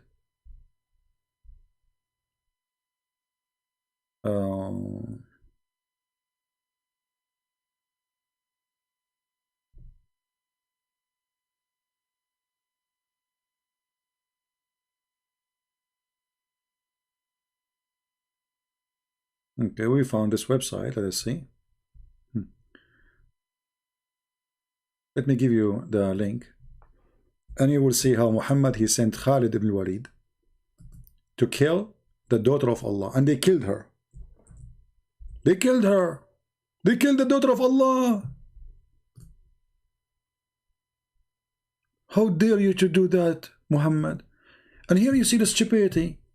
How you Muslim, you say that there is no Allah don't have daughters, and then Muhammad, he killed his daughter of Allah.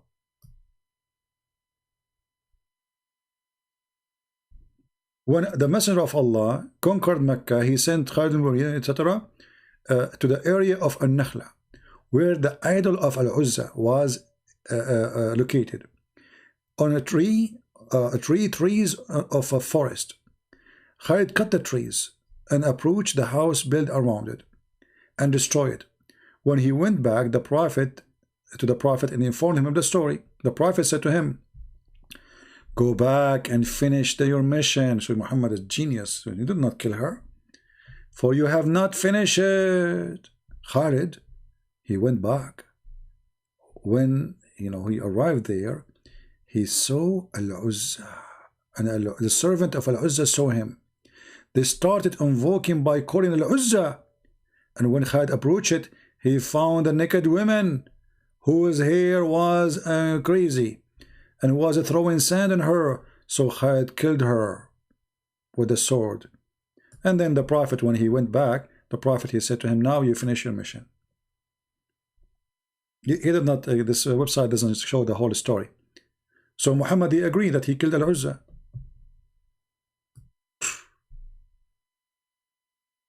He killed Al-Uzza. I thought Al-Uzza is a lie. How this man was sent by your Prophet and he killed Al-Uzza?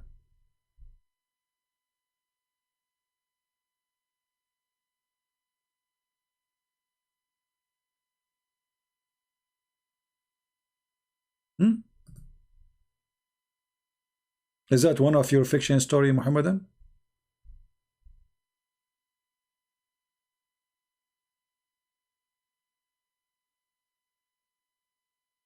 Okay, I found it in Ibn Kathir in English. Here we go. This is Ibn Kathir in English. Guys, you save it, please. So next time if we talk about it, you can share the link. Who wants the link? This is Ibn Kathir. This is better than the other website we were reading from. This is Ibn Kathir speaking about how Muhammad, he sent his man to kill Al-Uzza. He said to him, "Go back, you did not finish your job yet." There's one thing I don't like about this website. They have their text. You cannot zoom in really in the text. The text is not too, I mean, for the not for me. For me, my eyes is very strong, but for you in the screen is if you're having a phone or etc. So here we go, the story in Ibn Kathir.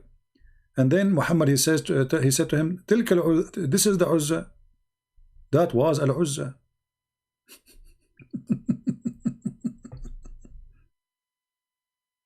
Muhammad killed Al-Uzza.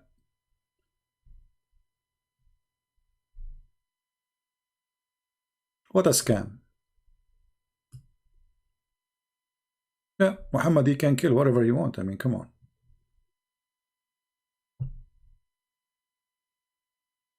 So either we say Al-Uzza is a lie, or we say Al-Uzza is a real person and Muhammad, he was able to kill it.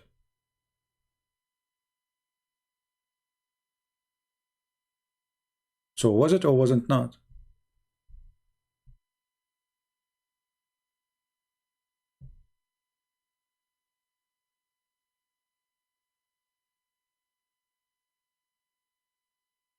Anyway, obviously, this religion is a collection of fairy tale stories as usual.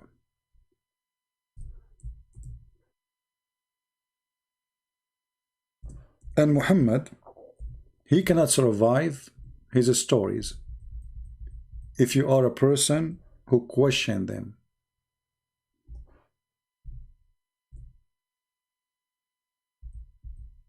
But if you don't question, those stories can survive easy.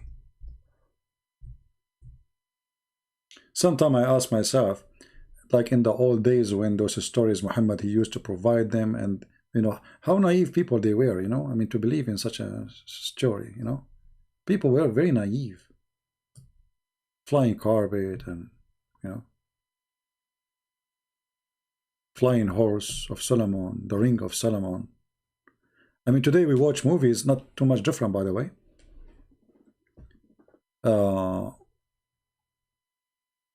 Like you watch a Chinese movie, you know, like see people flying over the trees, but we know it's a fiction, you know, it's a, you know, but it's funny. People like to watch it.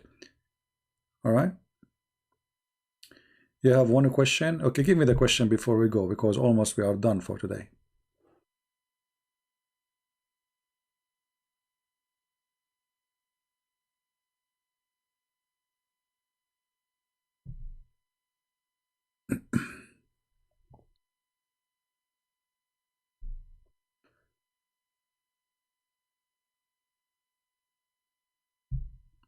Okay, please, man, where's the question? Daniel, where's the question, my friend? Where's the question? You keep saying to me, please, please. Well, I don't see the question.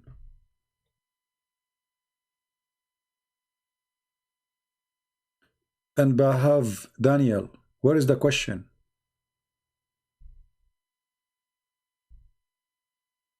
I'm just waiting for you. I'm done for today. Give me the question, my friend.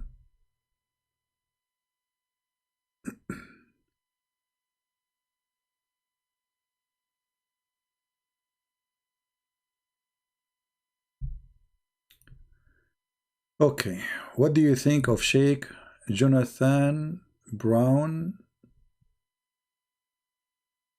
Although I love Jesus so much, I don't know who is this, how his name is Jonathan Brown, and who is Brown. Who care about those names, my friend?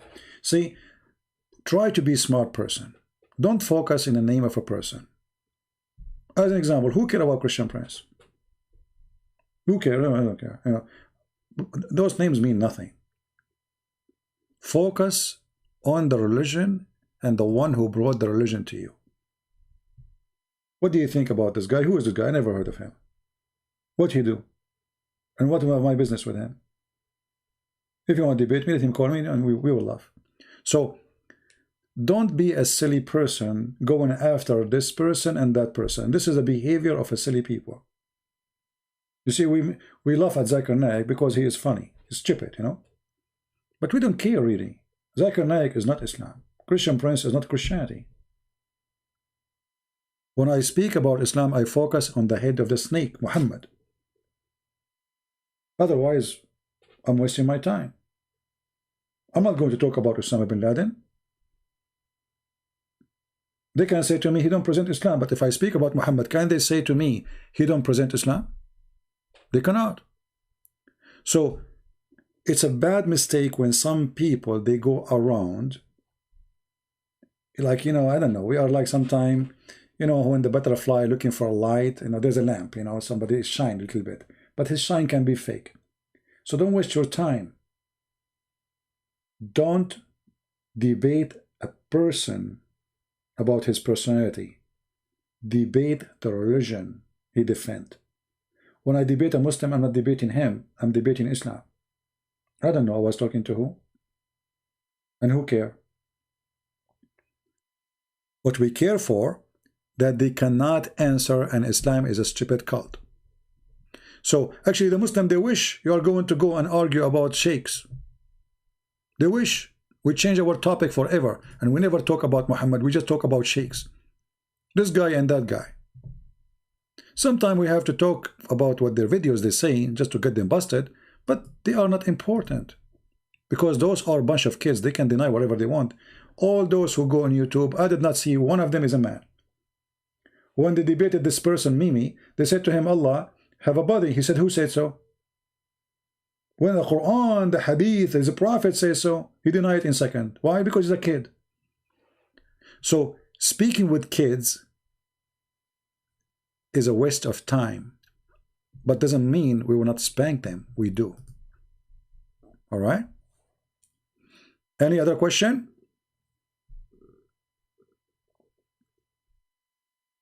Oh, my stomach is talking again. Alhamdulillah, my stomach speaks 7 languages. The language of tomato, the language of potato, and the language of a bread, and the language of meat, and the language of what? Baklava.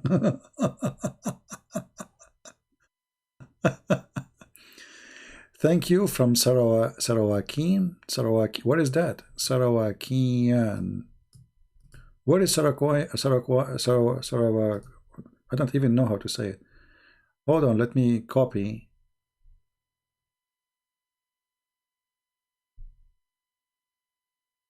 Where is Sarak?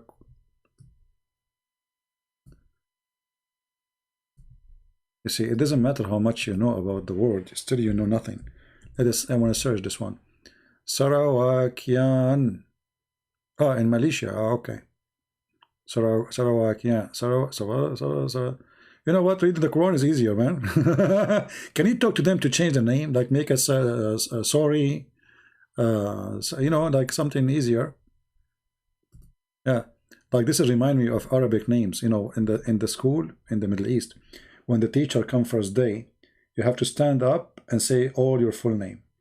So like each one of the students, his name is like a train. Muhammad, the son of Ali, the son of Ahmad, the son of Muhammad, the son of Zadra, the son of Zadra. This is the most boring day in the first day in the school, because the student have to stand up and say all the name.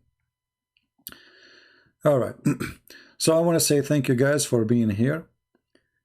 I might be the most funny person on earth, no lie. Is that a part of the sentence, no lie? So now I should print this. Okay, hold on. I'm going to print this and I put it in the front of my page. You might be Christian Prince.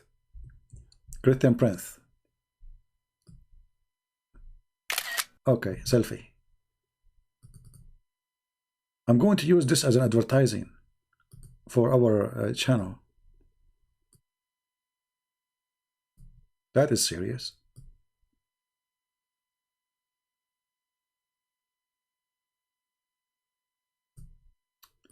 So Christian Prince, you might be the funniest guy on earth, no lie.